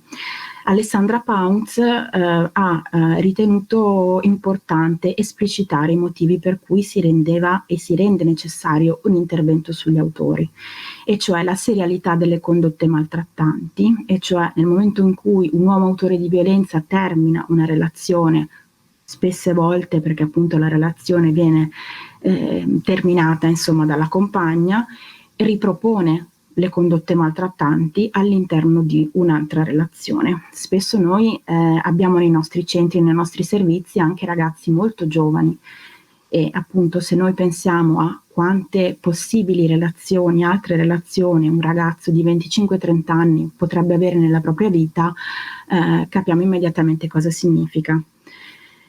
Un altro motivo fondamentale è il fatto che spesso la fine della relazione maltrattante, quindi la separazione anche fisica, non determina purtroppo la fine dei maltrattamenti, che spesso continuano e si tramutano anche in forme diverse, quindi violenza post separazione, violenza tra virgolette di carattere legale o anche stalking. Altra cosa importantissima e tema a noi molto caro è la trasmissione intergenerazionale della violenza, e quindi gli effetti che la violenza assistita ha appunto sui bimbi e le bimbe, che poi crescono e diventano uomini e donne, e in maniera non sistematica ovviamente, quindi non c'è una relazione di causa-effetto assolutamente, però c'è una maggiore possibilità da parte di un bambino che assiste appunto alle violenze del padre sulla propria madre, c'è una maggiore probabilità, insieme ad altri fattori di rischio, di poter agire lui stesso all'interno di una relazione, gli stessi modelli che lui ha visto, per il motivo banale, semplice, che spesso ciò che vediamo, ciò che è a noi familiare, è più probabile che lo agiamo, no? È più probabile che lo agiamo in alcune circostanze. La legge 119 del 2013 è fondamentale per alcune innovazioni. Innanzitutto viene valorizzata la relazione affettiva indipendentemente dal vincolo matrimoniale o della convivenza, nel senso che appunto si stabilisce che purtroppo, anche come ci dice quotidianamente la cronaca, la violenza contro le donne, la violenza di genere può essere agita anche tra fidanzati o ex fidanzati, quindi persone che non necessariamente hanno condiviso appunto un percorso di matrimonio o anche solo un percorso di convivenza. La legge 119 inoltre introduce degli obblighi precisi di informazione, da parte degli agenti di polizia giudiziaria, quindi per quanto riguarda informare la vittima in merito ad ogni tipo di misura cautelare che dovesse essere presa nei confronti dell'autore di violenza, ma obblighi di informazione anche da parte delle strutture sanitarie e pubbliche sulla disponibilità appunto dei centri antiviolenza e sulla loro localizzazione nel territorio. Viene introdotta una misura importante che è quella dell'allontanamento urgente dalla casa familiare e divieto di avvicinamento in flagranza dei reati. E viene previsto anche l'arresto obbligatorio in flagranza di reato non soltanto per lo stalking come prevedeva la precedente legge sullo stalking del 2009, ma anche per il reato di maltrattamento in famiglia. Arresto obbligatorio in flagranza di reato che purtroppo si sa che nella pratica non è così facile, nel senso che la flagranza di reato per questa tipologia di reati non è facilmente attuabile, almeno, o questo ci dicono i dati e le storie. Viene introdotto uno strumento fondamentale che però anche il gruppo di monitoraggio dell'attuazione della Convenzione di Istanbul ci dice che viene utilizzato molto poco in Italia, quindi nel nostro paese, è lo strumento dell'ammonimento. Lo strumento dell'ammonimento da parte del questore era fino alla legge 119 previsto soltanto per il reato di stalking, quindi di atti persecutori, ma dal 2013 è possibile richiedere l'ammonimento della persona appunto che commette reati anche relativi alla violenza domestica, quindi i cosiddetti reati sentinella che possono essere ad esempio percosse o lesioni. Questo significa che una donna può anche autonomamente, quindi senza un legale, presentare presso le forze di polizia o i carabinieri una richiesta di ammonimento da parte del questore nei confronti di un uomo partner o ex partner che appunto sta agendo contro di lei delle condotte ascrivibili alla violenza domestica. Lo strumento dell'ammonimento è importante per noi operatori dei servizi per autori di violenza, in quanto nel momento in cui il questore o gli agenti di polizia giudiziaria da lui delegati avvisano, ammoniscono il soggetto autore di reato di persona, devono obbligatoriamente informarlo in merito ai servizi disponibili sul territorio, fra cui anche ovviamente i servizi per il trattamento degli uomini maltrattanti. Quindi questo momento è molto importante perché appunto è un momento di possibile intercettazione dell'autore di violenza e di possibile anche accesso ai servizi per il trattamento dei maltrattanti. Un'altra cosa importante, elemento importante della legge 119 è la previsione di un piano nazionale. Il primo piano d'azione straordinario contro la violenza sessuale di genere che copre gli anni dal 2015 al 2017. Pochi anni prima c'era stato il primissimo piano nazionale che però non aveva, diciamo, la forza che questo piano d'azione ha. Si arriva a questo piano d'azione attraverso una task force interministeriale che vede la presenza di 6 sottogruppi tematici, tavoli di lavoro, fra cui c'era anche la presenza del CAM di Firenze come membro del sottogruppo valutazione del rischio. Quindi è anche importante ricordare che il CAM di Firenze ha partecipato appunto a questo iter che ha portato al piano d'azione 2015-2017, il quale è uno strumento programmatico strutturato in 3 livelli di intervento che sono prevenzione, protezione e punizione. E qui ritroviamo un po' la struttura che si era data alla Convenzione di Istanbul e poi ulteriori linee di intervento, tra cui che sono la costruzione del sistema strutturato di governance, quindi l'istituzione dei 2 organi, cabina di regia e osservatorio nazionale, un sistema informativo integrato, attività internazionali di cooperazione e, ultimo ma non ultimo, il recupero degli uomini autori di violenza illustrato nell'asse 5.7 del piano. Secondo questo piano nazionale è necessario attivare interventi per il recupero e l'accompagnamento dei soggetti responsabili di atti di violenza, in particolare prevedendo collegamenti tra i soggetti competenti per il recupero dei maltrattanti e le reti di servizi per il sostegno delle vittime, al fine di predisporre risposte integrate e coordinate. Quindi, ancora una volta, troviamo l'indicazione, così come avevamo visto nella Convenzione di Istanbul, di una necessaria collaborazione fra queste due realtà, centri antiviolenza e centri per il trattamento degli uomini maltrattanti, ma anche in questo caso non vengono fornite delle indicazioni metodologiche di prassi concrete. Come allegato del piano troviamo queste interessantissime linee di indirizzo per il recupero / reinserimento degli uomini autori di violenza, che ci dicono delle cose interessanti. E cioè, in primis, il fatto che la realizzazione di questi programmi di intervento deve svilupparsi parallelamente ai servizi di sostegno alle vittime. E come si può fare questo? Le linee di indirizzo ci dicono che questo si può fare attraverso accordi e protocolli territoriali, che potranno prevedere procedure di interazione fra la rete integrata degli operatrici che accompagnano la donna nel percorso di uscita dalla violenza e i centri di intervento per l'uomo che ha agito violenza. Si ripete poco dopo appunto la possibilità di stipulare convenzioni o protocolli condivisi appunto per le procedure e anche per la valutazione dell'efficacia delle misure da intraprendere. Quindi anche nell'allegato al piano viene ribadita la necessità, insomma, di una sinergia tra queste realtà.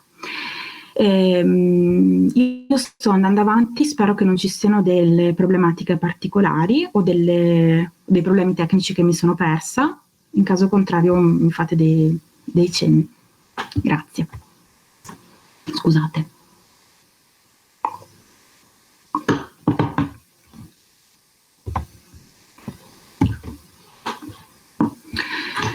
Un momento importante anche per quanto riguarda l'apertura dei finanziamenti ai centri per uomini autori di violenza e anche per il focus del progetto ASAP, cioè la collaborazione fra queste due realtà, è nel marzo del 2016, quando il Dipartimento per le Pari Opportunità emana un avviso pubblico per il potenziamento dei servizi di supporto alle donne vittime di violenza, dei loro figli e figlie, e per il rafforzamento della rete territoriale. Per la prima volta, appunto, compaiono i servizi di trattamento per uomini autori di violenza come potenziali partner all'interno di associazioni appunto di scopo per realizzare questi progetti. Questo è previsto anche dalla raccomandazione REC del Consiglio d'Europa del 2002, dalla Convenzione di Istanbul e dal Piano d'azione straordinario. Quindi abbiamo voluto anche ricostruire l'iter legislativo per capire quanto comunque attraverso anche un cammino di tipo legislativo affiancato anche alla prassi si arrivi poi concretamente a dei passi avanti che migliorano, che possono migliorare insomma l'efficacia della collaborazione. Dopo il piano straordinario abbiamo un piano strategico nazionale, quindi più sistematico, non ha più la dicitura straordinario, e quindi cambia anche forse un po' l'ottica, quella che dovrebbe essere sempre posta nei confronti del contrasto alla violenza di genere, cioè considerare la violenza di genere non come un fenomeno emergenziale quanto piuttosto come un fenomeno strutturale. Cambiano ovviamente gli strumenti che devono essere adottati se si considera la violenza contro le donne come emergenza o come invece fenomeno strutturale ed endemico. Allora, nel nuovo piano strategico nazionale troviamo nuovamente i piani che avevamo nel piano precedente, sostanzialmente, quindi prevenire, proteggere, sostenere, perseguire e punire, assistenza e promozione. Tra gli obiettivi del piano si legge che uno degli obiettivi è attivarsi nell'area relativamente nuova in Italia, riferita agli interventi nei confronti degli uomini maltrattanti, finalizzati a sostenere comportamenti non violenti nelle relazioni interpersonali, anche al fine di prevenire la recidiva. E uno strumento per la prevenzione della recidiva come prevenzione della recidiva, la collaborazione tra servizi per autori e centri antiviolenza è assolutamente fondamentale, quindi è assolutamente efficace anche per questo obiettivo. Ritorna il tema della prevenzione, quindi il lavoro con gli uomini autori di violenza è formulato e auspicato in un'ottica preventiva. Quindi l'attivazione di programmi di interventi risponde all'esigenza di rafforzare l'impegno preventivo contro la recidiva attraverso percorsi di rieducazione degli uomini autori di violenze e di reati relativi alla violenza maschile contro le donne. Inoltre, si sottolinea come i servizi per autori già esistenti dovrebbero essere destinatari di risorse economiche specifiche e che devono essere però affidate secondo specifici criteri, quindi criteri di qualità minimi, standard minimi di qualità, che quindi è importante siano condivisi. E qui capiamo l'importanza anche di una rete nazionale che discuta e vigili su quali siano questi criteri condivisi. Inoltre, è prevista una mappatura quali-quantitativa dei servizi offerti al fine di definire obiettivi, tipologie e contenuti di questi percorsi, individuando le competenze e le caratteristiche professionali delle operatrici e degli operatori, nonché i risultati ottenuti. Quindi, rispetto al piano precedente, sempre più si specificano le modalità sia di lavoro ma anche di mappatura che devono avere gli interventi per uomini autori di violenza. Inoltre, all'inizio della nostra mattinata il dottor Zanin faceva riferimento alla governance regionale, questo deriva proprio da qua. Il piano nazionale, infatti, 2017-2020 ha affidato alle regioni e province autonome la realizzazione di un piano di governance territoriale con le funzioni di implementazione della rete territoriale antiviolenza e la coordinazione, insomma, tra gli attori di questa rete. Possiamo però notare che i centri per autori, seppure non vengano indicati come appartenenti alle cosiddette reti territoriali antiviolenza, così come vengono definite nel piano nazionale, comunque la loro azione viene promossa. Ecco.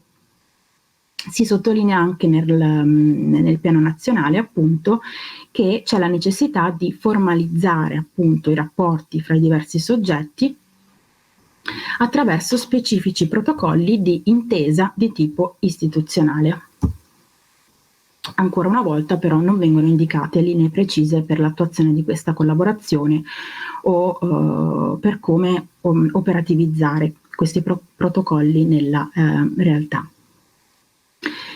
L'importanza della mappatura. Quindi abbiamo visto il piano nazionale ci dice che i servizi per autori di violenza devono essere mappati. E questo è importante per vari motivi, fra cui per individuare appunto criteri minimi in adeguamento ai riferimenti normativi, alle LIDA e alle best practices nazionali e internazionali, quindi per far sì che i servizi per autori di violenza si rifacciano anche a ricerche, bibliografia europea, internazionale anche, per poter adeguare i propri programmi e i propri servizi appunto a delle metodologie che in altri paesi appunto sono risultate essere più efficaci, quindi tra virgolette più vincenti nel lavoro con gli uomini autori di violenza. La mappatura inoltre è importante anche per fotografare la situazione, quindi per esempio per vedere se all'interno del nostro paese, all'interno del territorio italiano, ci sono delle zone che sono più scoperte e altre invece in cui c'è una concentrazione di servizi per autori di violenza, e quindi questo dovrebbe ovviamente far pensare rispetto alla necessità di intervenire in quelle zone che al momento sono scoperte rispetto a questi servizi. Una prima mappatura è imputabile alle Nove, che sono un'associazione di donne straordinarie di Roma, che ha iniziato queste ricerche sui servizi per autori di violenza a partire dal 2011. Sono state assolutamente delle pioniere in questo senso. Hanno poi aggiornato questa ricerca sia nel 2014 che nel 2017. La loro ricerca, che è poi confluita all'interno di un testo che si intitola Il lato oscuro degli uomini, e che consiglio di leggere perché è assolutamente interessante. La ricerca prevedeva la somministrazione di un questionario che è stato appunto inviato a 33 centri o sportelli per uomini autori di violenza, e questo questionario comprendeva 4 sezioni, fra cui vediamo anche la modalità di lavoro in rete e con il centro antiviolenza. E in questa ricerca appunto si nota come i centri volti al recupero, tra virgolette, dei maltrattanti siano situati all'interno di una cornice istituzionale che a più livelli ne legittima le finalità di prevenzione insieme ai centri antiviolenza e ne promuove l'azione. Quindi ancora una volta il carattere della prevenzione che a me è molto caro sottolineare per fondare come dicevo prima, sia il lavoro che facciamo tutti i giorni con gli uomini autori di violenza, ma anche la legittimità di questo lavoro. Nella pratica di lavoro si sono trovate, nella maggior parte dei casi, le ragioni per parlarsi e confrontarsi, al di là probabilmente di iniziali resistenze. Senza dubbio, in diversi casi, il consolidarsi dell'attività dei centri per autori, insieme ad un'attenzione sociale maggiore sulle finalità di prevenzione, ne mostra la positività come servizio facente parte di quella rete antiviolenza che è indispensabile come presidio territoriale. Le ricerche delle Nove sono molto importanti non solo per appunto questi elementi, diciamo, quali quantitativi, ma anche perché all'interno di queste ricerche vengono anche segnalate le motivazioni per cui è fondamentale collaborare, e sono degli spunti che a noi sono stati molto utili all'interno del progetto ASAP per poi elaborare sia il protocollo sperimentale che poi le linee guida finali. Il Dipartimento di Criminologia di Milano, leggiamo all'interno di una proposta per un modello integrato di intervento finalizzato al recupero degli autori di violenza, scrive: l'efficacia di questi programmi rivolti agli uomini dipende in modo decisivo dal sistema complessivo di intervento in cui sono inseriti, e quindi dalle reazioni e dalle risposte di ciascuno dei soggetti che compongono la rete. Il collegamento dei centri rivolti agli autori con gli operatori competenti per l'accompagnamento delle donne può infatti assicurare una migliore valutazione della tipologia dei comportamenti maltrattanti e del livello di gravità, e favorire appropriate misure di protezione e sicurezza per le vittime e la limitazione delle recidive attraverso la predisposizione di procedure condivise. Questo viene sancito, stabilito anche dalle linee guida europea del WWP, realizzate all'interno di un progetto che risale addirittura al biennio 2006-2008. È particolarmente importante collaborare a stretto contatto con i servizi per le donne vittime di violenza e i loro bambini, in modo da garantire la loro sicurezza e assicurare un approccio integrato alla violenza domestica. E quindi perché collaborare? Per attuare una valutazione del rischio più efficace, per avere una lettura dei comportamenti violenti agiti più globale, più complessiva, e quindi anche per strutturare in maniera più efficace i percorsi destinati al trattamento per gli uomini autori di violenza. Per quanto riguarda però il focus che ci siamo chiesti all'inizio di questa ricerca, di questa fase iniziale del progetto ASAP, e cioè ci sono delle prassi, ci sono delle indicazioni metodologiche su come collaborare con i servizi antiviolenza. Certo, la ricerca di Lenove pone un focus sulla collaborazione fra queste due realtà, ma non sulle modalità operative tramite cui si realizza. Andiamo ora alla prima indagine Istat a cui si riferiva prima la dottoressa Moretti, e cioè all'indagine sui centri, servizi antiviolenza e i programmi per uomini maltrattanti, che è stata svolta dall'IRPS in collaborazione con il Centro Nazionale di Ricerca nel 2018, indagine che veniva posta anche prevista all'interno del piano strategico nazionale 2017-2020, in cui appunto, come abbiamo detto poco fa, risultava importante appunto un lavoro di mappatura. All'interno di questa indagine sono stati intervistati 59 centri per uomini autori di violenza, e i quali hanno riferito che nell'anno 2017 tali centri hanno complessivamente preso in carico 726 uomini. Qui vediamo alcuni dati sulla tipologia di questi uomini, quindi più della metà ha una relazione stabile, il 72% ha figli e figlie, e questo dato è sempre un po' un colpo al cuore, no? Quando pensiamo a quanti dei nostri utenti hanno bambini e bambine che assistono alla violenza che loro agiscono sulle proprie compagne, e la maggioranza è italiano, il 71%. Per quanto riguarda il coordinamento con le reti territoriali antiviolenza, 34 programmi su 59 hanno dichiarato di far parte di una rete territoriale antiviolenza, 17 di non essere all'interno di una rete territoriale antiviolenza, però ricordiamoci che questa indagine non prevedeva degli item specifici sulle modalità, le prassi di collaborazione. Concludendo, per quanto riguarda il quadro normativo nazionale, come l'abbiamo visto anche nel suo crescere e nel suo progredire, sicuramente positivo, il tema della collaborazione tra centri di supporto alle vittime e servizi per autori è presente, avvertito come fondamentale, auspicato più volte nei vari documenti, ma non vengono fornite indicazioni metodologiche di prassi per realizzare questa collaborazione. Per quanto riguarda la legislazione regionale, la Regione Veneto, addirittura prima della ratifica della Convenzione di Istanbul, si dota di una legge regionale apposita in merito al contrasto alla violenza di genere. È la legge numero 5 del 23 aprile 2013.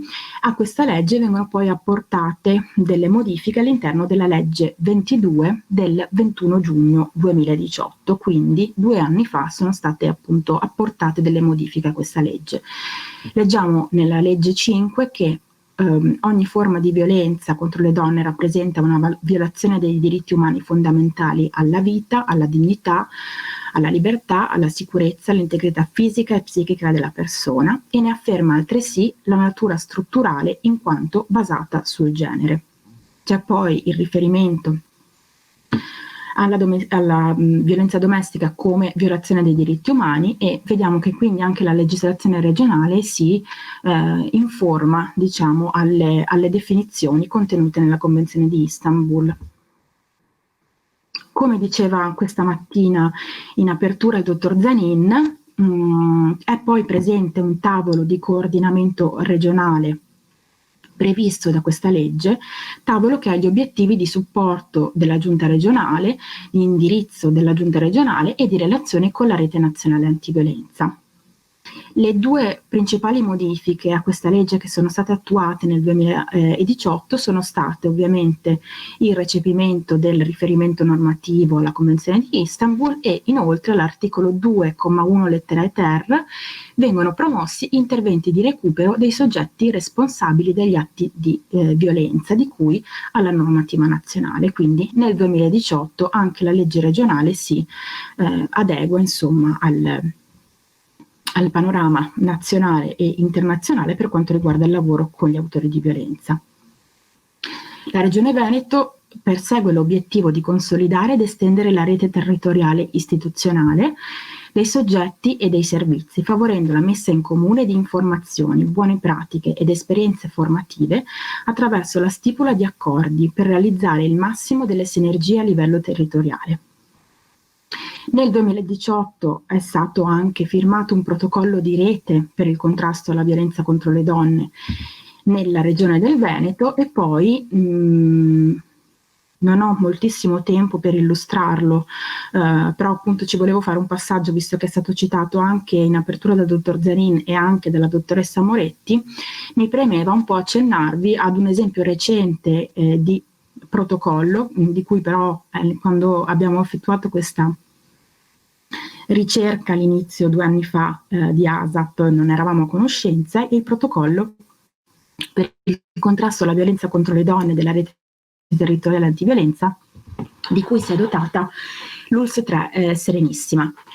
Questo protocollo, che è molto specifico, molto dettagliato, e vi suggerisco di prenderne visione, lo potete trovare agilmente, insomma, tramite una ricerca in internet, ha l'obiettivo generale di promuovere strategie operative condivise per la realizzazione di interventi di prevenzione e contrasto ai fenomeni di violenza nei confronti delle donne, al fine di individuare le più idonee ed efficaci metodologie di intervento da adottare da parte dei soggetti coinvolti.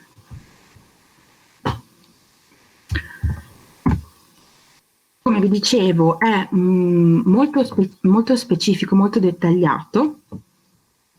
Tra gli obiettivi specifici leggiamo in questo protocollo: promuovere la conoscenza dei servizi e degli interventi già esistenti, perché è fondamentale sapere che cosa c'è e che cosa non c'è, quindi cosa è presente o cosa non è presente all'interno di un territorio; condividere procedure codificate di accoglienza e presa in carico delle vittime, prestazioni specialistiche, e presa in carico delle vittime, di invio delle donne a prestazioni specialistiche e o a servizi territoriali e di monitoraggio dei percorsi delle donne, e promuovere l'avvio o il rafforzamento di interventi rivolti agli autori di violenza.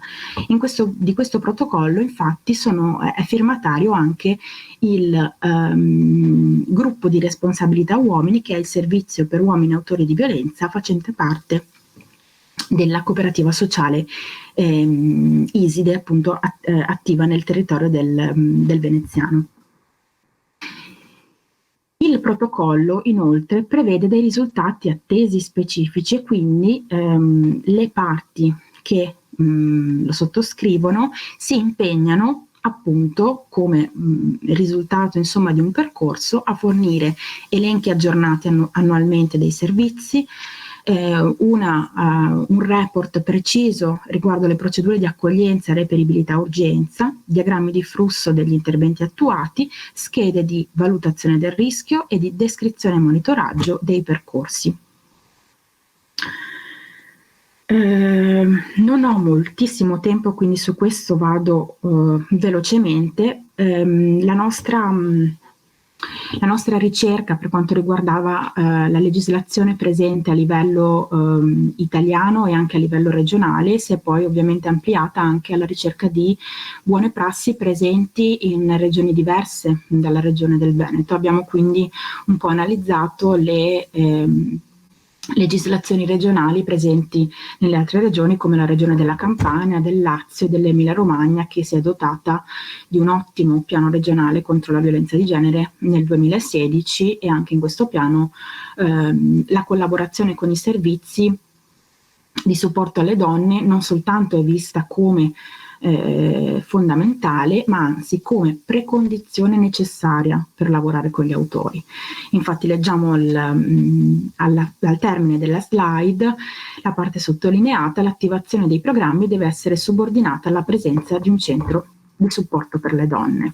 Inoltre, sempre per ribadire l'importanza dei dati, che viene spesso sottolineata anche dagli enti nazionali e internazionali, quindi l'importanza di dotarsi di strumenti statistici di rilevazione dei dati, l'Osservatorio regionale emiliano sulla violenza di genere acquisisce dai centri per il trattamento degli autori di violenza i vari dati relativi ad alcuni indicatori, con particolare riferimento alle collaborazioni con i centri antiviolenza e con i servizi sociali di tutela dei minori.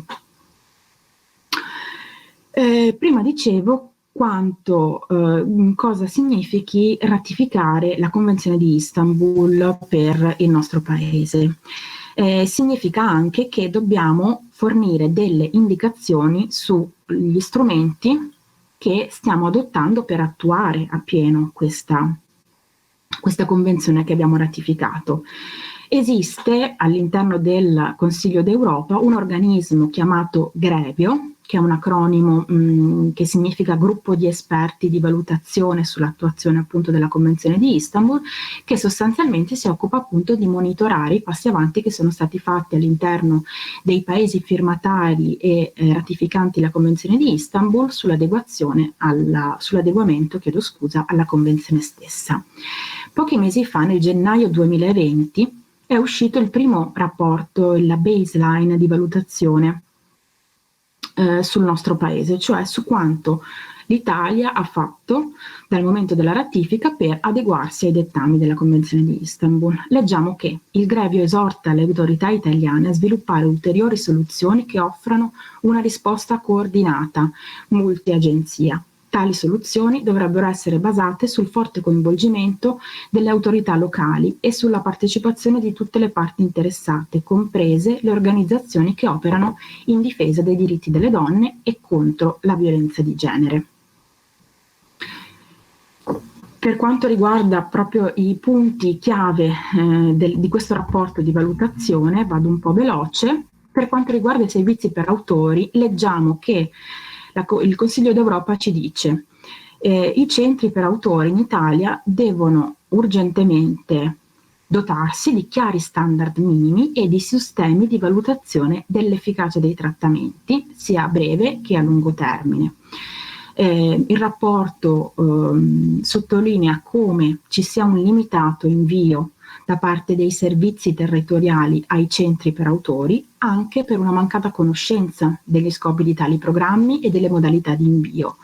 Per questo prima insistevo sul fatto di conoscere bene quali sono gli obiettivi di tali programmi e appunto perché la prevenzione sia una chiave fondamentale per capire perché sono necessari questi programmi nei vari territori.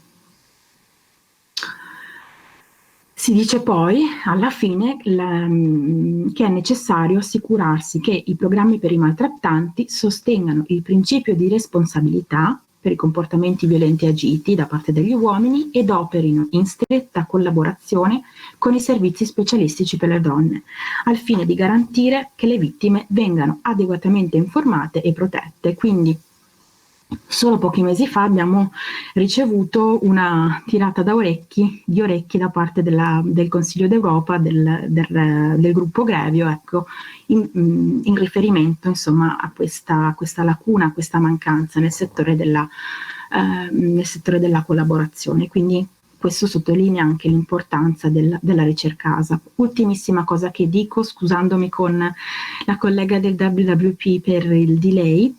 Dopo questa ricerca sostanzialmente bibliografica delle fonti normative, appunto abbiamo inviato a 24 fra centri per autori di violenza in grande parte e centri antiviolenza, quindi soprattutto servizi per uomini autori di violenza e in minima parte centri antiviolenza, minima parte nel senso che il questionario è stato spedito insomma a un numero sostanzialmente uguale di servizi per autori e servizi antiviolenza, però la maggior parte insomma delle persone che hanno risposto al questionario appunto sono rappresentanti, operatori di servizi per autori di violenza. Questo questionario aveva l'obiettivo di, una volta vista la necessità normativa di operare la collaborazione, ma la carenza di indicazioni metodologiche su questo, quindi l'obiettivo era indagare le modalità operative di collaborazione già esistenti in Italia fra le due tipologie di servizio come base di partenza per la formulazione del protocollo sperimentale. Cosa ci hanno detto questi 24 rispondenti? che, dati interessanti, per quanto riguarda le fonti di finanziamento, il 70% delle organizzazioni ha finanziamenti limitati alla progettualità, solo il 25% ha dei finanziamenti continuativi, quindi slegati da progetti che siano progetti o bandi territoriali, nazionali oppure europei. Ci sono stati poi degli item che facevano riferimento alle metodologie di intervento, a quali sono gli obiettivi dell'intervento che si danno questi programmi per il trattamento degli autori di violenza. Abbiamo visto che la maggior parte, insomma, di queste realtà vedono la protezione delle vittime come obiettivo principale, secondo i dettami nazionali ma soprattutto internazionali della Convenzione di Istanbul. Per quanto riguarda la collaborazione con altri servizi, il 100% dei rispondenti ci ha detto che collabora con i servizi sociali, l'80% con i centri antiviolenza e il case rifugio, e poi a scalare con altri soggetti. Dato importante, il 58% delle realtà che hanno risposto al questionario vedono una collaborazione specifica tra servizi antiviolenza e servizi per autori. Il 37% la prevede solo in alcuni casi. Quali sono però le modalità di collaborazione? Eravamo interessati soprattutto a questo. Il 41% dei rispondenti attua una valutazione del rischio condivisa, e di questi soltanto la metà attraverso uno strumento specifico. Il 41% è un dato basso, il 41% dei servizi che attua una valutazione del rischio condivisa con i centri antiviolenza. Dato ancora più basso, solo il 16% dei centri che ci hanno risposto utilizza un protocollo per la collaborazione. Ancora di più, eravamo al termine appunto di questa indagine assolutamente convinti della necessità di un protocollo o di una bozza di protocollo per coprire questa lacuna, chiedo scusa. C'erano anche poi degli item che riguardavano il modo in cui viene valutata la collaborazione con i servizi antiviolenza e dove viene valutata la collaborazione. Interessante notare come gli operatori e le operatrici dei centri per autori di violenza, soprattutto perché appunto dicevamo tra i 24 che ci hanno risposto la maggior parte appunto afferisce a questa tipologia di servizio, il 92% dei rispondenti afferma che la collaborazione sarebbe efficace per aumentare la sicurezza delle vittime in primo luogo, il 79% per prevenire la recidiva, il 67% per aumentare l'efficacia dei servizi per maltrattanti e poi la metà per ridurre l'impatto della violenza sulle vittime. Dato finale, controllavo se era l'ultima slide, dato finale importantissimo che è stato riscontrato non soltanto all'interno dei questionari che abbiamo distribuito appunto in Italia, ma che è stato riscontrato anche dai colleghi bulgari e croati. Gli operatori dei servizi per uomini autori di violenza vedono come principali difficoltà nella collaborazione. Per il 54% risorse inadeguate, fondi inadeguati. Banalmente, poi ne parleranno le colleghe, non ci sono appunto risorse sufficienti, adeguate per poter collaborare in maniera efficace, quindi anche per prevedere degli incontri per lavorare insieme, per pensare insieme, per portare il pensiero appunto sulla valutazione di un caso condiviso. Per il 54% dei rispondenti mancano delle linee guida nazionali sul tema, cosa che abbiamo cercato poi di coprire, insomma, in qualche modo con una proposta di linee guida nazionali come termine del progetto ASAP. Il 25% dei rispondenti dice che la normativa nazionale non prevede esplicitamente la collaborazione. E ringrazio per tutti e tutte coloro che mi hanno seguito. E se ci sono delle domande, altrimenti, scusandomi per il ritardo e per le difficoltà tecniche iniziali, vi ringrazio per essere state con noi questa mattina, cioè fino adesso, e passo la parola ad Elena. Grazie, ringrazio la dottoressa Celso per questo excursus molto dettagliato sulla normativa e sulle pratiche di collaborazione esistenti, che dimostra la... Scusate, mi confermate che siamo live?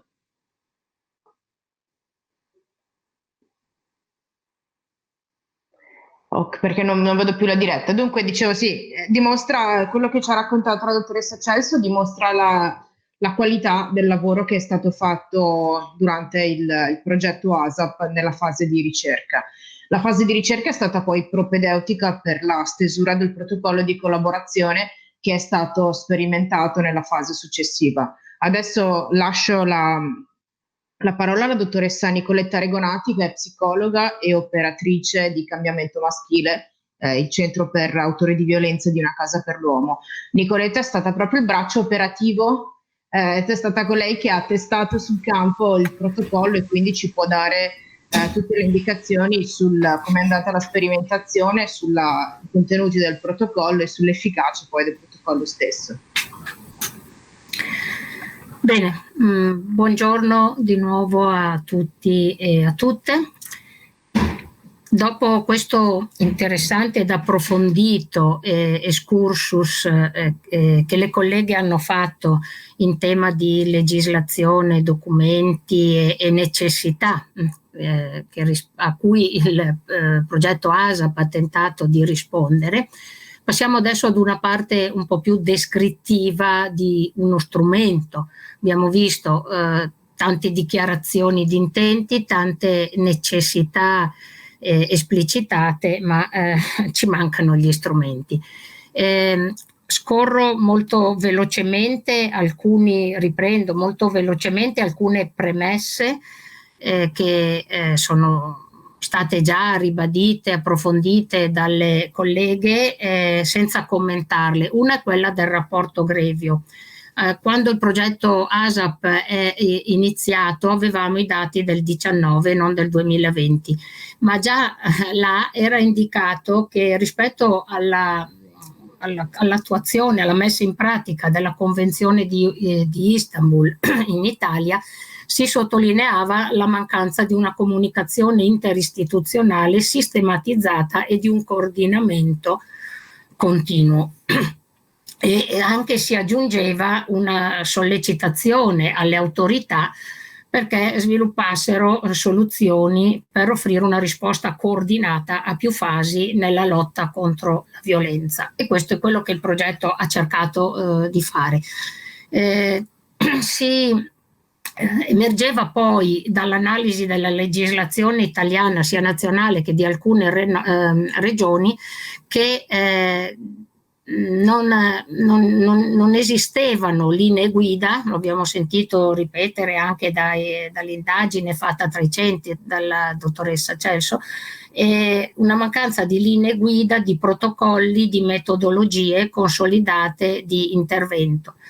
Cioè si sottolinea l'importanza della collaborazione, ma non si dice come e attraverso quali strumenti. Qui lo sforzo appunto del progetto ASAP di studiare e poi sperimentare un protocollo operativo per la collaborazione tra i centri antiviolenza e i centri per autori, e non solo, come poi vedremo. Questo protocollo ha cercato di rispondere un po' ad alcune sfide che erano emerse proprio dalla mappatura sulla collaborazione tra i diversi servizi che lavorano non solo in Italia ma anche in Europa. Queste sfide erano rappresentate dalla collaborazione e coordinamento nell'attuazione degli interventi, dalla realizzazione di accordi istituzionali, dal potenziamento e dal miglioramento delle competenze professionali degli operatori. È chiaro che si sa, no? Che la collaborazione aumenta anche le competenze reciproche, dal miglioramento della capacità di intervento e follow up delle situazioni di violenza domestica e da una maggiore comprensione della violenza di genere. E nello specifico il modello di collaborazione previsto e proposto dal protocollo operativo ASAP cerca di migliorare la sicurezza delle vittime, tramite un'analisi accurata e prolungata nel tempo, soprattutto del rischio, e tramite il monitoraggio congiunto della situazione generale della coppia, soprattutto per quanto riguarda le recidive. E tenta di migliorare anche e soprattutto l'efficacia e l'efficienza degli interventi con gli autori attraverso l'acquisizione di informazioni dettagliate sulla situazione della vittima. L'obiettivo principale, è bene ribadirlo, del protocollo, così come del progetto, così come sottolineato da tutta la legislazione vigente, anche nella collaborazione tra i centri antiviolenza e i centri per autori, l'obiettivo principale e fondamentale resta la protezione delle donne vittime di violenza e dei minori vittime di violenza assistita. Questo è bene ribadirlo perché può smontare dei pregiudizi che abbiamo spesso sentito un po' circolare sul lavoro dei centri per autori, che non lavorano per proteggere l'uomo, per far cambiare idea alla donna, per farli tornare insieme e via discorrendo, ma lavorano proprio attraverso una proposta di cambiamento all'uomo finalizzato alla protezione delle donne e dei bambini, non solo gli attuali figli e compagne degli uomini in percorso, ma anche, come è stato già ribadito, delle future possibili relazioni degli stessi. Nel progetto già si vede dal paragrafo di presentazione che il progetto dichiara che il principale obiettivo del modello di lavoro proposto è proprio la sicurezza delle vittime di violenza, donne e minori. Questo in linea con quanto stabilito dalla Convenzione di Istanbul, che abbiamo già sentito descrivere, e anche dalle linee guida del WWP, che è l'organismo, il network europeo che riunisce i centri che lavorano con gli uomini autori di violenza domestica, dove si ribadisce ancora una volta che i programmi per autori devono avere come priorità i diritti umani e la dignità delle donne e dei loro bambini in ogni livello del programma. La collaborazione, arrivando un po' alla parte più pratica, la collaborazione tra i centri antiviolenza e i centri per autori ha delle basi, deve avere delle basi condivise. Uno è la definizione di violenza così come sancita dalla Convenzione di Istanbul. Ribadisco l'obiettivo primo e generale di protezione e sostegno delle donne, delle bambine, dei bambini vittime di violenza, e la consapevolezza che la violenza è un fenomeno complesso e multidimensionale e che per contrastarla è necessaria una molteplicità di attori. Nessuno si salva da solo, si dice. I partecipanti alla sperimentazione del protocollo sono stati i centri antiviolenza e centri per gli uomini autori di violenza che seguivano i due membri di una stessa coppia o ex coppia in cui l'uomo agiva o aveva agito comportamenti violenti nei confronti della donna e dei figli. Questo per quanto riguarda la sperimentazione, ma anche per quanto riguarda il successivo utilizzo che stiamo cercando di portare avanti nonostante le molte difficoltà già evidenziate, prima e soprattutto la difficoltà dei fondi per il tempo che gli operatori e le operatrici utilizzano per questo lavoro. Dove possibile, poi il protocollo di collaborazione è stato allargato ad altri soggetti locali e continua ad essere possibile farlo, quali servizi di protezione per minori, servizi sociosanitari, le forze dell'ordine e quant'altro, questo anche in base, abbiamo visto, alle diverse realtà dei tre paesi europei coinvolti nel progetto. Non sono stati ad oggi rilevati particolari motivi di esclusione di situazioni specifiche che prevedessero il non utilizzo del protocollo tra i due centri, Naturalmente il protocollo anche in futuro sarà applicato nei casi in cui entrambi i membri siano seguiti rispettivamente da un centro per uomini e da un centro antiviolenza, indipendentemente dai tempi diversi in cui i contatti possono essere avvenuti e temporalmente, e si sottolinea ancora una volta che questa collaborazione è particolarmente importante in caso di situazioni ad alto rischio, presenza di minori e una rilevazione di ripetuti episodi di violenza, un'escalation. Per quanto riguarda la privacy, in conformità con la legislazione nazionale dei diversi paesi, fattispecie insomma italiana, che ogni tanto viene aggiornata e cambia, in materia di privacy, lo scambio di informazioni tra i centri antiviolenza e per autori dovrà essere espressamente previsto nelle rispettive liberatorie e autorizzazioni all'uso dei dati, e si sta ragionando anche sulla necessità di un protocollo etico da condividere tra i due centri.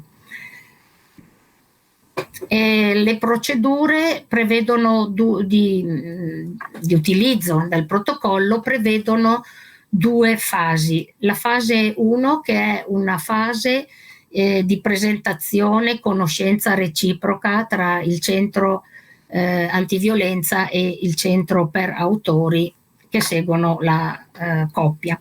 E la fase 2 invece è la fase più operativa, che si prevede più incontri dei referenti di ogni servizio che rispettivamente seguono la donna e l'uomo, e ogni 4 mesi indicativamente, a seconda anche della lunghezza dei programmi, soprattutto dei programmi per autori che sono diversi sia nei vari centri italiani che in quelli degli altri paesi europei. Questo per tutto il periodo in cui le due persone insomma sono in carico ai due servizi. La fase prima, dicevo, prevede proprio un incontro di conoscenza tra le equip dei servizi coinvolti, in cui vengono illustrate le modalità operative, i presupposti teorici e metodologici dei rispettivi interventi, soprattutto da parte dei centri per autori. Questo al fine di fondare la collaborazione su delle basi come dire, positive, cioè una premessa di conoscenza, la nascita di una fiducia reciproca, riconoscendo soprattutto l'obiettivo comune del lavoro e anche però confrontandosi su possibili visioni differenti dal punto di vista metodologico o ideologico, rimandare all'utente l'idea precisa che i due servizi collaborano e condividono uno stesso focus.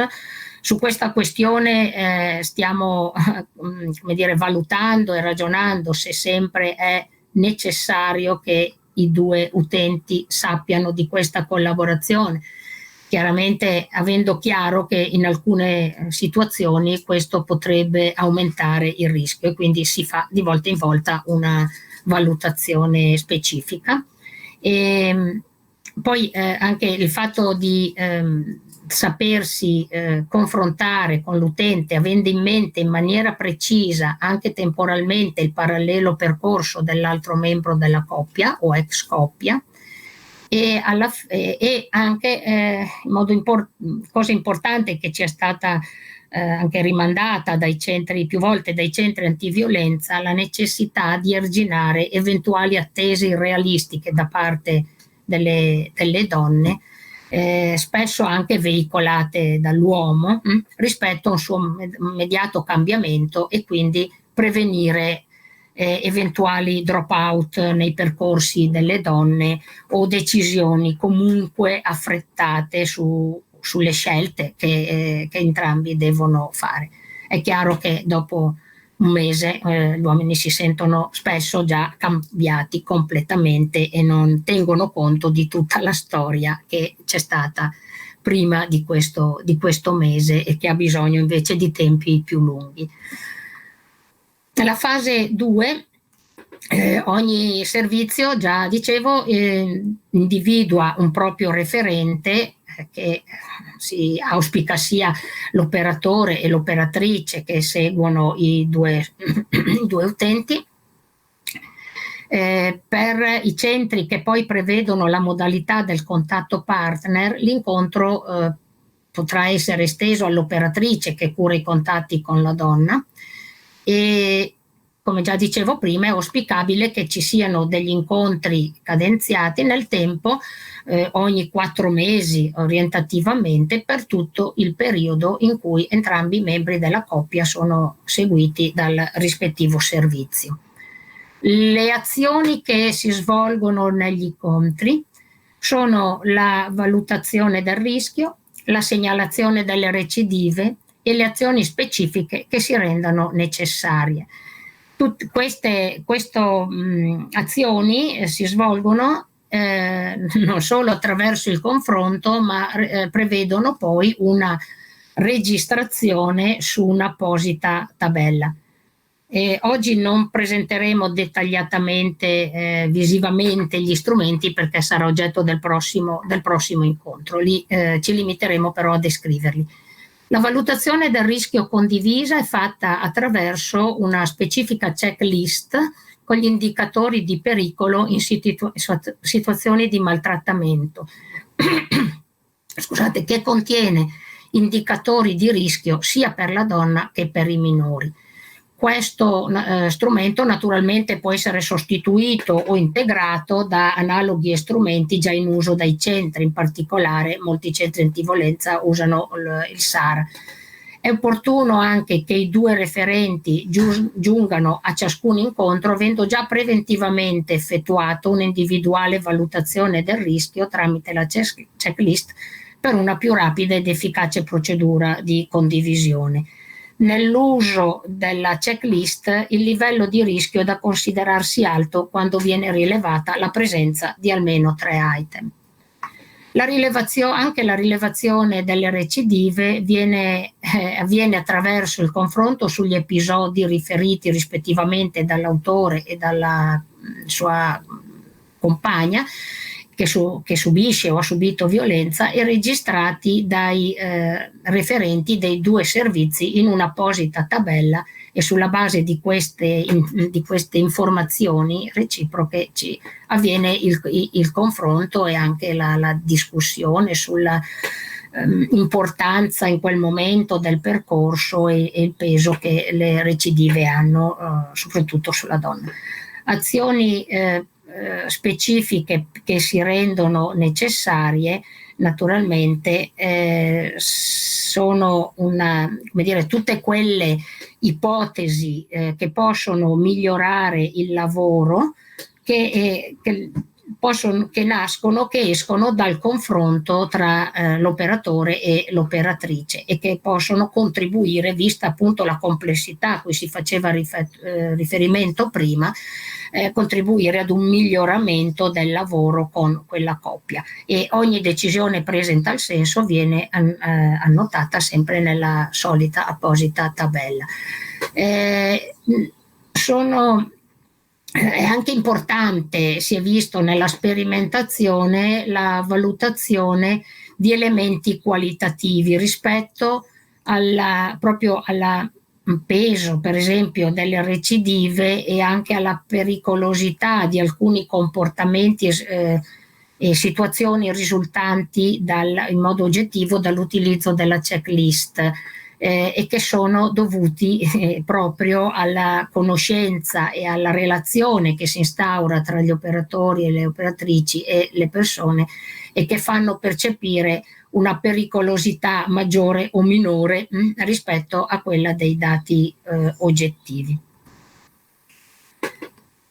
Al di là di questi percorsi, di questi incontri periodici che abbiamo detto possono essere orientativamente ogni 4 mesi, è importante che ci sia una possibilità di un contatto telefonico o via mail tra i referenti l'operatore e l'operatrice, nel caso del verificarsi di eventi critici nella storia e nella vita delle persone, quindi cambiamenti all'interno del ciclo di vita, nascita di figli, separazioni, lutti, quant'altro, insomma, possa essere valutato dai referenti come elemento critico e sul quale fare una valutazione congiunta rispetto soprattutto in modo particolare al rischio.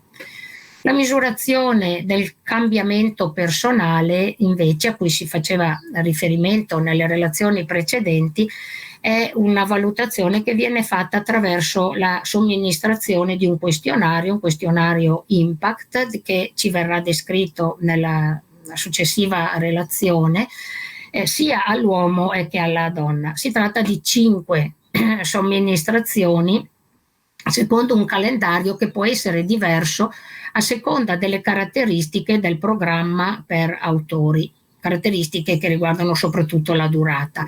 Nel caso specifico del servizio in cui lavoro, che ha dove il programma per gli uomini ha una durata di 2 anni più i follow-up, le tappe in cui i questionari vengono somministrati sia all'uomo sia alla compagna, qualora la compagna sia in carico a un servizio antiviolenza o abbia accettato il contatto partner, sono queste: il T0 all'inizio del programma, cioè durante i 5 colloqui individuali che precedono l'inserimento nei gruppi, il T1 all'ingresso nel gruppo, nella prima fase di gruppo che noi chiamiamo psicoeducativa, il T2 all'inizio della seconda fase che noi chiamiamo esperienziale, che sarebbe bene ripetere a metà dello stesso, perché questa ha una durata di 1 anno, il T3 alla fine del programma e il T4 in fase di follow-up, nel caso specifico una volta all'anno nei 3 anni in cui si fanno i follow-up. Per quanto riguarda le donne, il questionario può essere somministrato dall'operatrice del centro antiviolenza o dall'operatrice addetta al contatto partner, naturalmente per i centri che la prevedono. Qui mi fermo, lascio la descrizione a chi mi segue del questionario e dei risultati che durante la sperimentazione si sono già visti e che potranno essere sicuramente migliorati attraverso l'utilizzo di questi strumenti, al di là della sperimentazione breve e veloce fatta durante il progetto, e ringrazio per l'attenzione. Grazie mille Nicoletta, vi invito tutti quanti a collegarvi la prossima volta per avere più dettagli su tutta quella che è su quelli che sono gli strumenti allegati al protocollo e i dettagli operativi. Ci sarà la prossima volta anche una simulazione di un colloquio, quindi vi invito a partecipare. In attesa che si colleghi la collega del WWP, volevo girare delle domande a Chiara, alla dottoressa Moretti. La prima domanda ci viene fatta da Giovanni Bertini del comune di Rovigo e dice: l'altro giorno un uomo che dice di essere stato maltrattato da sua moglie, è andato in pronto soccorso e ha avuto 4 giorni di prognosi, ha chiesto di poter parlare con un servizio di consulenza di ascolto per uomini maltrattati, senza la N in mezzo, e aveva in mano un indirizzo del servizio di Ferrara, ma Ferrara, da quello che trovo scritto, è per gli uomini maltrattanti con la N. Per un principio di pari opportunità non dovrebbe esistere anche quello per gli uomini, visto che il servizio antiviolenza, almeno quello di Rovigo, non prevede di ricevere uomini? Cosa ne pensi, Chiara? Sto provando ad accendere il microfono, non so se mi vedete, se mi sentite. Allora, è una domanda un po' difficile, che però viene posta costantemente in occasioni formative analoghe a quella che stiamo svolgendo oggi. Provo a dare una risposta. La violenza è un fenomeno che abita le società umane da che mondo è mondo. e che si declina nelle forme più svariate e variegate, dai conflitti internazionali alla violenza interpersonale, alla violenza all'interno delle famiglie, eccetera, eccetera. Esistono delle forme di violenza più gravi di altre? No, naturalmente no. A nostro avviso qualsiasi forma di violenza è deprecabile e non ammette una giustificazione. Forse l'unica potrebbe essere una violenza difensiva, non certamente preventiva, nel caso io subisca un'aggressione, per esempio, no? E quindi reagisca violentamente per difendere la mia vita. Conseguentemente, una domanda sottesa a quella che è stata posta dal collega: le donne possono essere violente? Certamente sì, possono essere violente tanto quanto è al pari degli uomini, possono essere violente con le altre donne, possono essere violente con un uomo, possono essere violente con i propri figli anche minorenni, possono essere violente con modalità, tra le altre cose, tipicamente riconoscibili nella violenza maschile, nel caso occupino delle posizioni di potere, e penso così, andando a memoria, ai terribili filmati che sono stati, tra le altre cose, mostrati in un convegno sul tema, delle violenze reiterate ed efferate compiute dalle soldatesche americane contro i prigionieri nel campo di Guantanamo, nel campo di prigionia di Guantanamo. Tutte le vittime della violenza, a prescindere dal genere, dall'età, dalla nazionalità, meritano di essere ascoltate, credute e sostenute nel loro percorso? Assolutamente sì, di nuovo, insomma.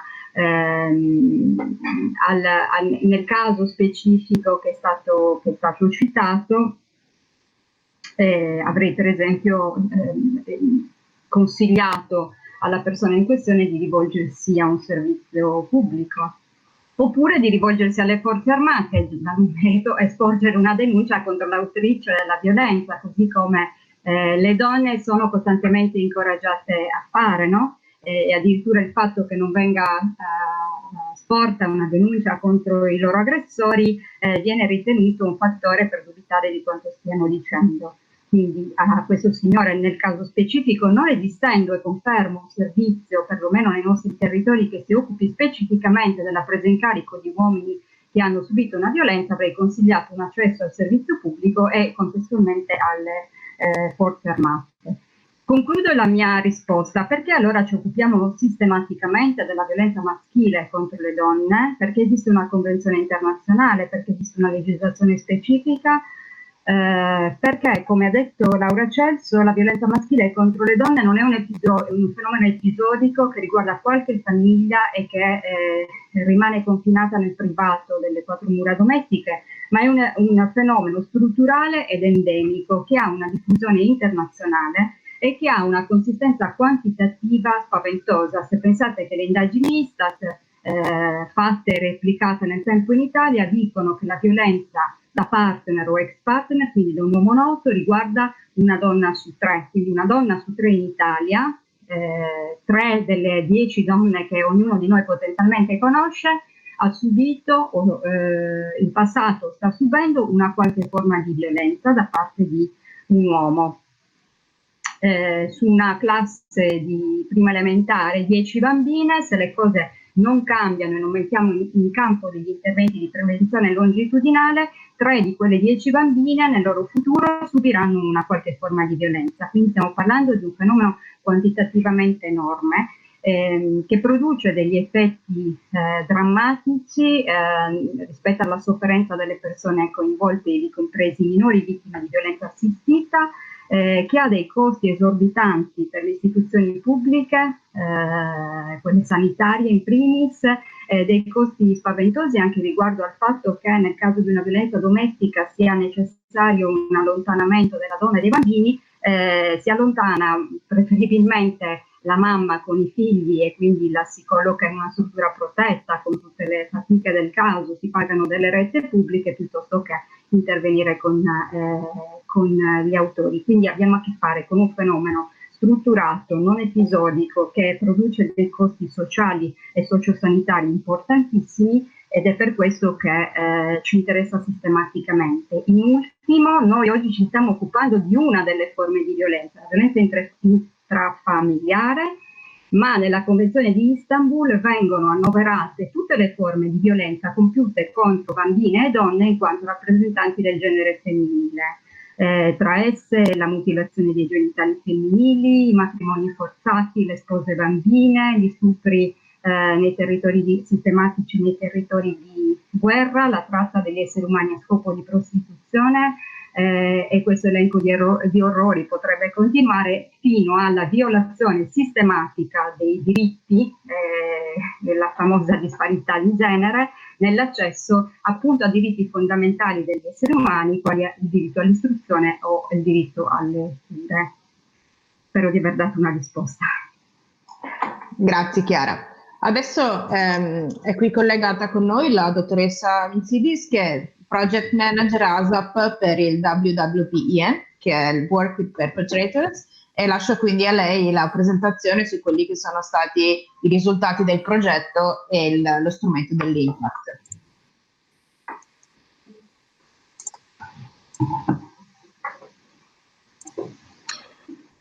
Sì, Elena, grazie a tutti, salve a tutti, un grazie a tutti voi per essere qui all'organizzazione di questo workshop e per averci chiamati a esserne parte attiva.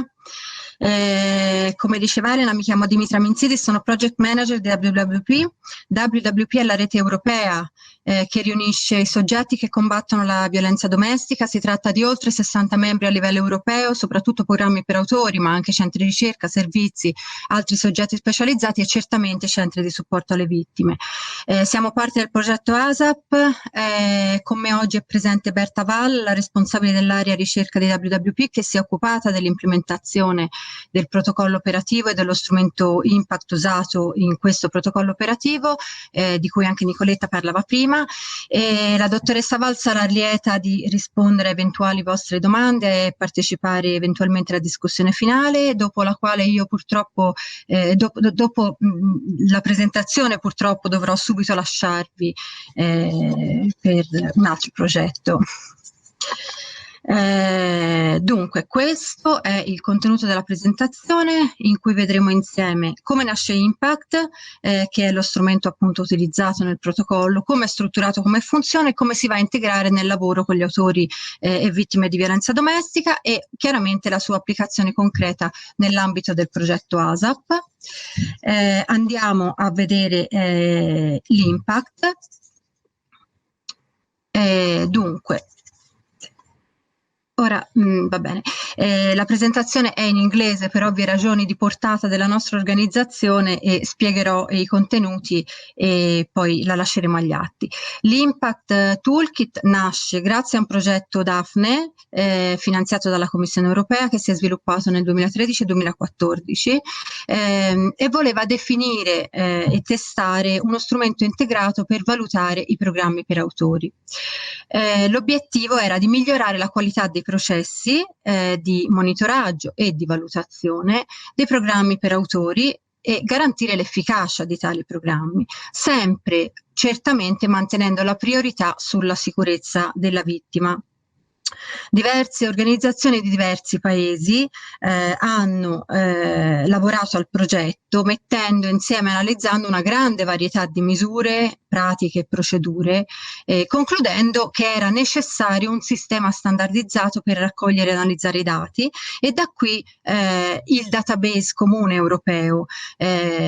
Questo database è necessario che facesse sia da base che da contenitore per il continuo miglioramento di queste politiche e pratiche a livello europeo e nei paesi. Adesso, dopo anni di utilizzo di Impact è usato da diversi centri per autori in diversi progetti come un valido strumento per la valutazione dell'efficacia dei programmi per autori e del cambiamento. WWP supporta i centri che offre loro supporto tecnico, formazione e aggiornamento, oltre a impegnarsi nella ricerca per il miglioramento appunto di strumenti e policy, come dicevamo poco fa. Ecco, allora, Dunque, appunto, WWP supporta i centri, dicevamo, nella lavorazione tecnica di questi dati emersi dall'utilizzo di Impact e nella loro interpretazione in termini di qualità e di risultati, quindi sia i risultati sul trattamento che quelli anche relativi ai processi dell'organizzazione.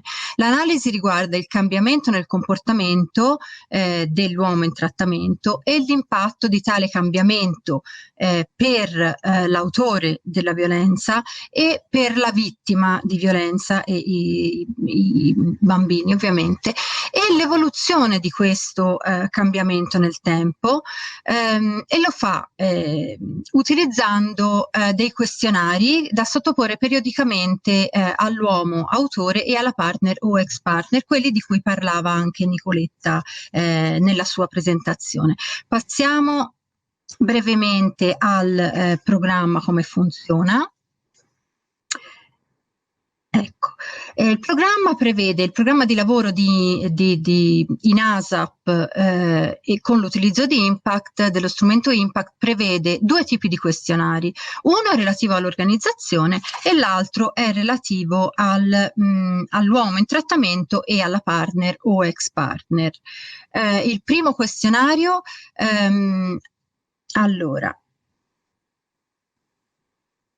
Allora, il primo questionario è relativo, è da compilarsi prima dell'utilizzo dell'Impact Toolkit e è relativo all'organizzazione, quindi al cambiamento dell'organizzazione delle procedure e della qualità delle procedure. E include aspetti organizzativi e appunto procedurali relativi all'organizzazione, quindi l'invio tipo, come arrivano gli uomini, se volontariamente o non, come si è fatto il contatto partner, le caratteristiche dello staff in termini di qualifiche ed esperienza, se il programma è supportato da fondi, se ci sono criteri di esclusione o requisiti specifici che il programma prevede, la collaborazione con altre realtà, le procedure in uso in termini di qualità e di valutazione del rischio, eccetera, eccetera. Questo è fatto in modo da contestualizzare il più possibile l'utilizzo dello strumento e i suoi risultati, oltre che essere poi di aiuto in analisi comparative tra organizzazioni o paesi diversi per quel continuo miglioramento di politiche e pratiche di cui parlavamo prima. Questo questionario necessita di circa mezz'ora, 3/4 d'ora, ma è da compilarsi una volta soltanto. Dunque, invece, l'altro questionario su cui ci si basa è quello relativo alla persona in trattamento e alla partner, da somministrare, come diceva anche Nicoletta, in 5 momenti diversi, quindi all'inizio, all'invio, quindi al contatto con l'uomo, all'inizio del trattamento, a metà, alla fine e dopo 6 mesi come follow up. Questo time 4, insomma, è la quinta volta. Dunque, questo tipo di questionario va a indagare vari aspetti relativi al comportamento dell'autore di violenza.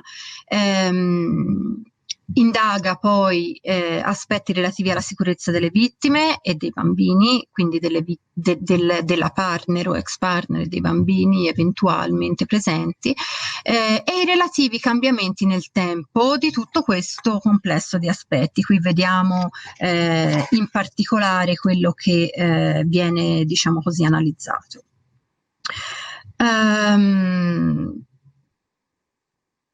Dunque, il susseguirsi. Non riesco più a cambiare slide.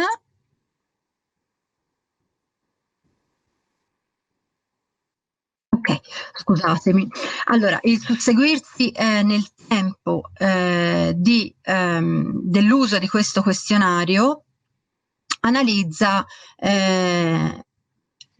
quanto del percorso è interiorizzato dalla persona e fatto suo in termini di responsabilità e conseguente cambiamento reale, ecco. Quindi qui vediamo alcuni aspetti che poi potremmo andare eventualmente a approfondire, però immagino che non abbiamo troppo tempo. Dunque, Quindi il questionario autore partner o ex partner, oltre a tutto quello che avviene nel percorso con la persona e le persone, offre anche alla ricerca informazioni e statistiche importanti per quel continuo miglioramento dei programmi per autori di cui parlavamo prima, relativi a vari ma offre delle statistiche e dei dati importanti come riferimento per la ricerca. Ecco. Allora, andiamo a vedere alcuni aspetti relativi all'applicazione pratica e all'integrazione di impact nel lavoro con gli autori. Cosa è richiesto a chi ci lavora, o cosa è offerto in uso a chi ci lavora, insomma. Vediamo. Dunque, l'impact viene lavorato, diciamo così, attraverso una piattaforma online, quindi i questionari possono essere compilati direttamente su questa piattaforma online, la Lime Survey di Impact, oppure trascritti dal supporto cartaceo dato precedentemente all'uomo per la compilazione, all'uomo e alla partner per la compilazione, e poi dopo appunto trascritti da questo supporto cartaceo dagli operatori sulla Lime Survey. In ogni modo i dati vanno inseriti sulla piattaforma, a cui si accede dal sito di WWP con apposite credenziali personali. Si va nell'area dedicata a Impact, si sceglie una lingua cliccando sulla bandiera del paese, ce ne sono ormai diverse disponibili, e si comincia. Una volta dentro il portale si seleziona il questionario da compilare in base al periodo di riferimento, i 5 periodi di cui parlavamo prima, e se si tratta di informazioni relative all'autore o alla partner, e si va inserendo i dati raccolti. È importante dire, ecco, questa è la schermata di Impact, è importante dire che i dati rispettano ovviamente la normativa vigente in termini di privacy e gestione dati personali, sono confidenziali, accessibili con credenziali univoche date appunto all'organizzazione e all'operatore. Questa appunto dicevo è la schermata della piattaforma. Andiamo a vedere ora cosa è uscito dall'utilizzo di questo strumento e anche di quelli utilizzati per il miglioramento delle procedure nell'organizzazione nell'ambito del progetto ASAP. Dunque, in ASAP il protocollo operativo e l'Impact Toolkit sono stati applicati in 4 programmi in Europa, in Croazia, in Bulgaria e in Italia, 2 organizzazioni in Italia e in Veneto, con l'obiettivo di ottenere dati raccolti e analizzati relativi a 6 autori e relative partner o ex partner per ogni organizzazione. Quindi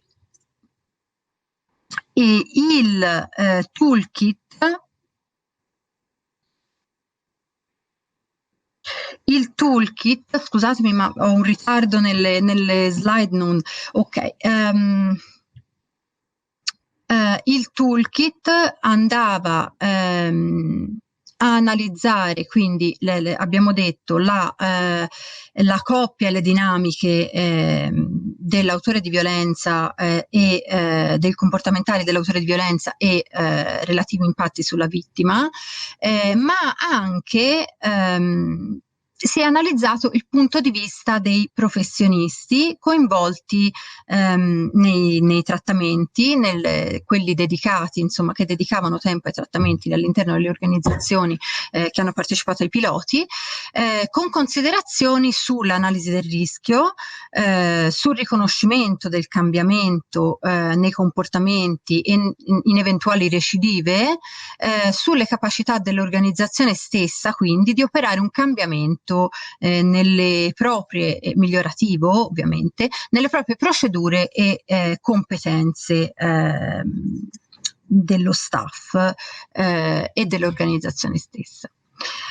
Allora, questa è una tabella che riassume un po' le prese in carico da parte dei piloti. Come possiamo vedere dalla tabella, forse è un po' piccolo, però vediamo che il numero dei partecipanti varia e aumenta leggermente nelle fasi centrali e diminuisce invece drasticamente all'ultima fase, quella ex post, intuibilmente 6 mesi dopo il trattamento. Comunque, ASAP ha analizzato il trattamento pilota di uomini di età compresa tra i 31 e i 50 anni, per la maggior parte con lavori full time e capacità finanziarie molto limitate. I dettagli poi delle statistiche del progetto saranno pubblicati a brevissimo nel report di valutazione del progetto. Quello che ci interessa è vedere cosa è emerso da questa sperimentazione. Quello che è emerso di significativo è che gli episodi di violenza e abuso diminuiscono in frequenza, e questo è rilevato sia dalle risposte dell'uomo sia dalle risposte della partner o ex partner. I comportamenti e le reazioni emotive da parte degli uomini sono meno violente andando avanti con il trattamento, e anche questo molto significativo, le risposte degli autori e quelle delle partner o ex partner si somigliano sempre di più andando verso la fase finale del trattamento.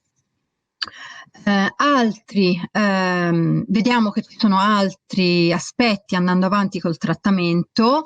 Le conseguenze di questi comportamenti violenti sono sempre minori, la valutazione del rischio migliora in maniera significativa. I professionisti che si avvalgono del toolkit andando avanti valutano lo stesso, il toolkit, sempre più positivamente come strumento di supporto di riferimento. Quindi dagli operatori. Allora, ci sono alcuni aspetti un po' meno incisivi nell'impatto del cambiamento,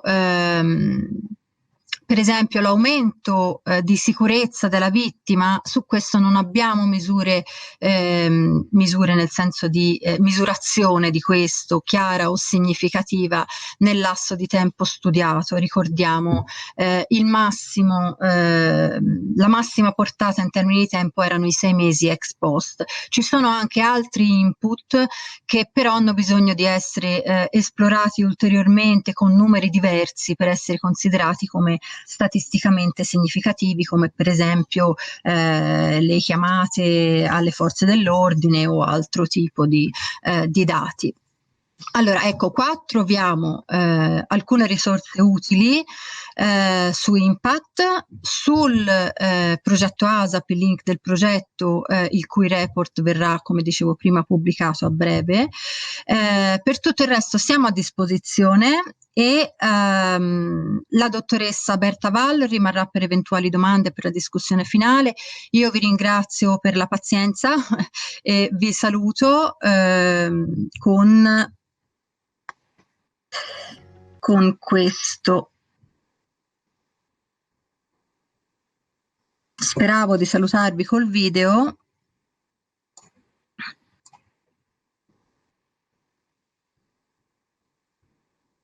Chiedo alla regia se è possibile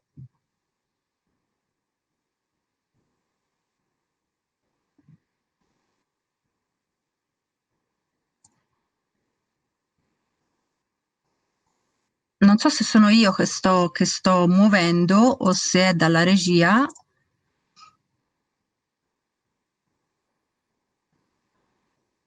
Però vi volevo far vedere il video di Impact, ma non mi riesce. Scusate. Riproviamo. L'ultima volta, poi se no vi do il link. Si dovrebbe anche sentire l'audio. Posso chiedere alla regia di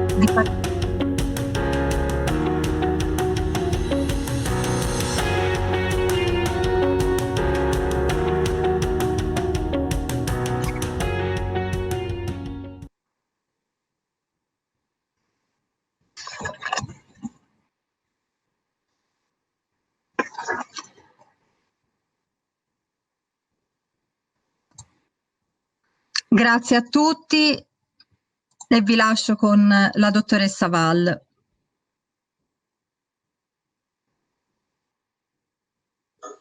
Ok, eccoci qua. Se avete delle domande per la dottoressa Val, le tradurrò io in inglese.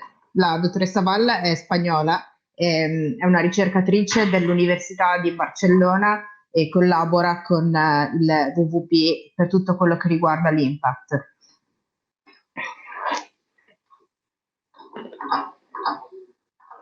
Allora,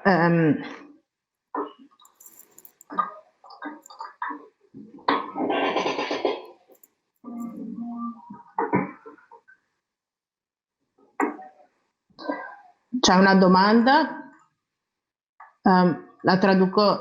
Ci sono state delle significative differenze nel testing del protocollo tra i vari stati?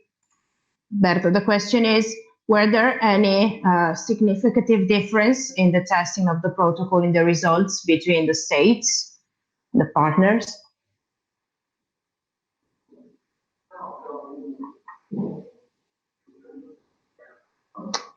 Berta, can you hear me?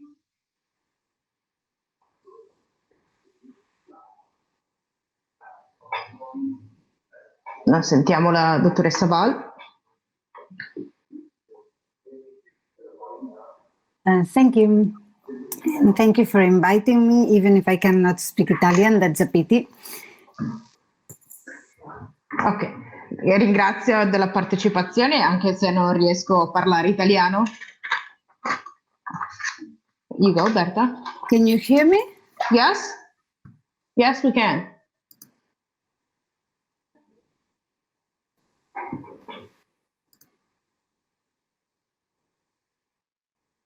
Berta, we can hear you. We could not. Okay, there's some delay in the video and the audio, but anyway, so we could not make comparisons across countries because the numbers were quite low. But in the future, our objective is to be able to do comparison across countries, across the different countries in Europe that are using the impact. So this is our plan for the future when we have enough data.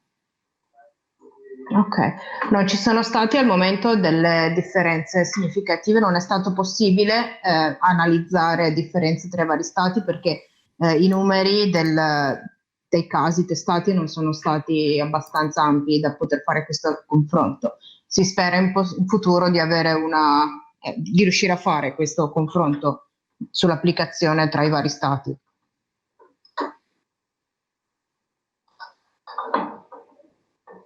Se qualcuno ha qualche altra domanda?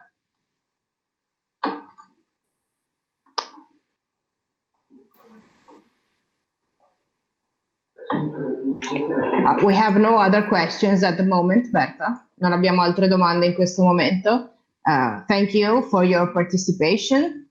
And if maybe any other question will arise in the future, we will let you know. Faremo sapere se ci saranno altre domande o curiosità in futuro rispetto a questi temi trattati.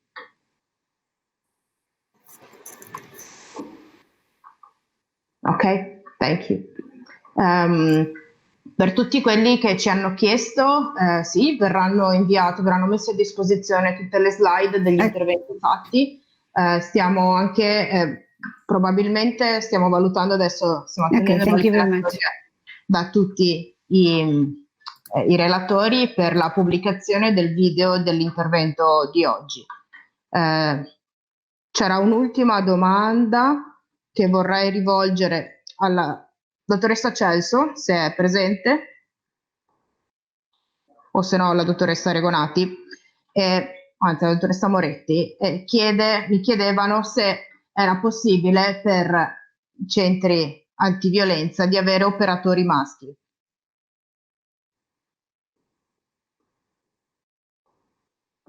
Chiara, sei in video?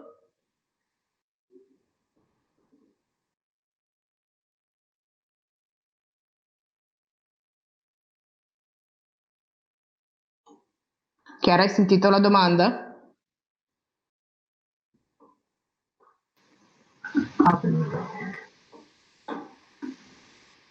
Sì, ho sentito la domanda.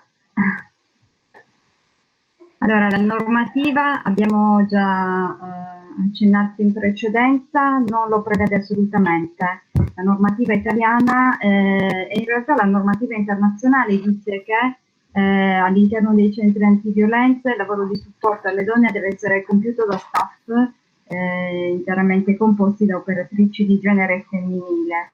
I centri per autori che applicano il cosiddetto contatto partner, quindi contattano la partner o l'ex partner e nel caso specifico del progetto ASAP ne propongono la compilazione del questionario impact, utilizzano di nuovo operatrici di genere femminile formate specificamente al lavoro con le donne vittime di violenza. Viceversa, nei programmi per autori si è ritenuto da subito importante che ci fosse una presenza mista, cioè che ci fosse nella conduzione per esempio dei gruppi una co-conduzione di un'operatrice e di un operatore, per ovvie questioni, o forse non tanto ovvie, legate proprio alla caratteristica della violenza di genere cosiddetta, cioè una violenza che viene esercitata contro una donna in quanto tale, in quanto donna.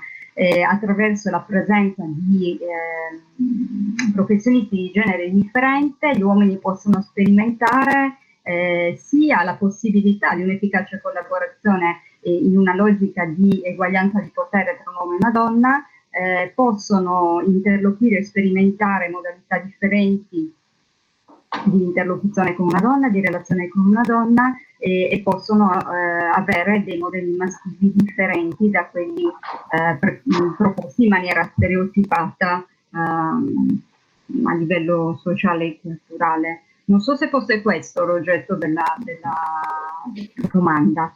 Sì, era questo. Grazie Chiara per la risposta.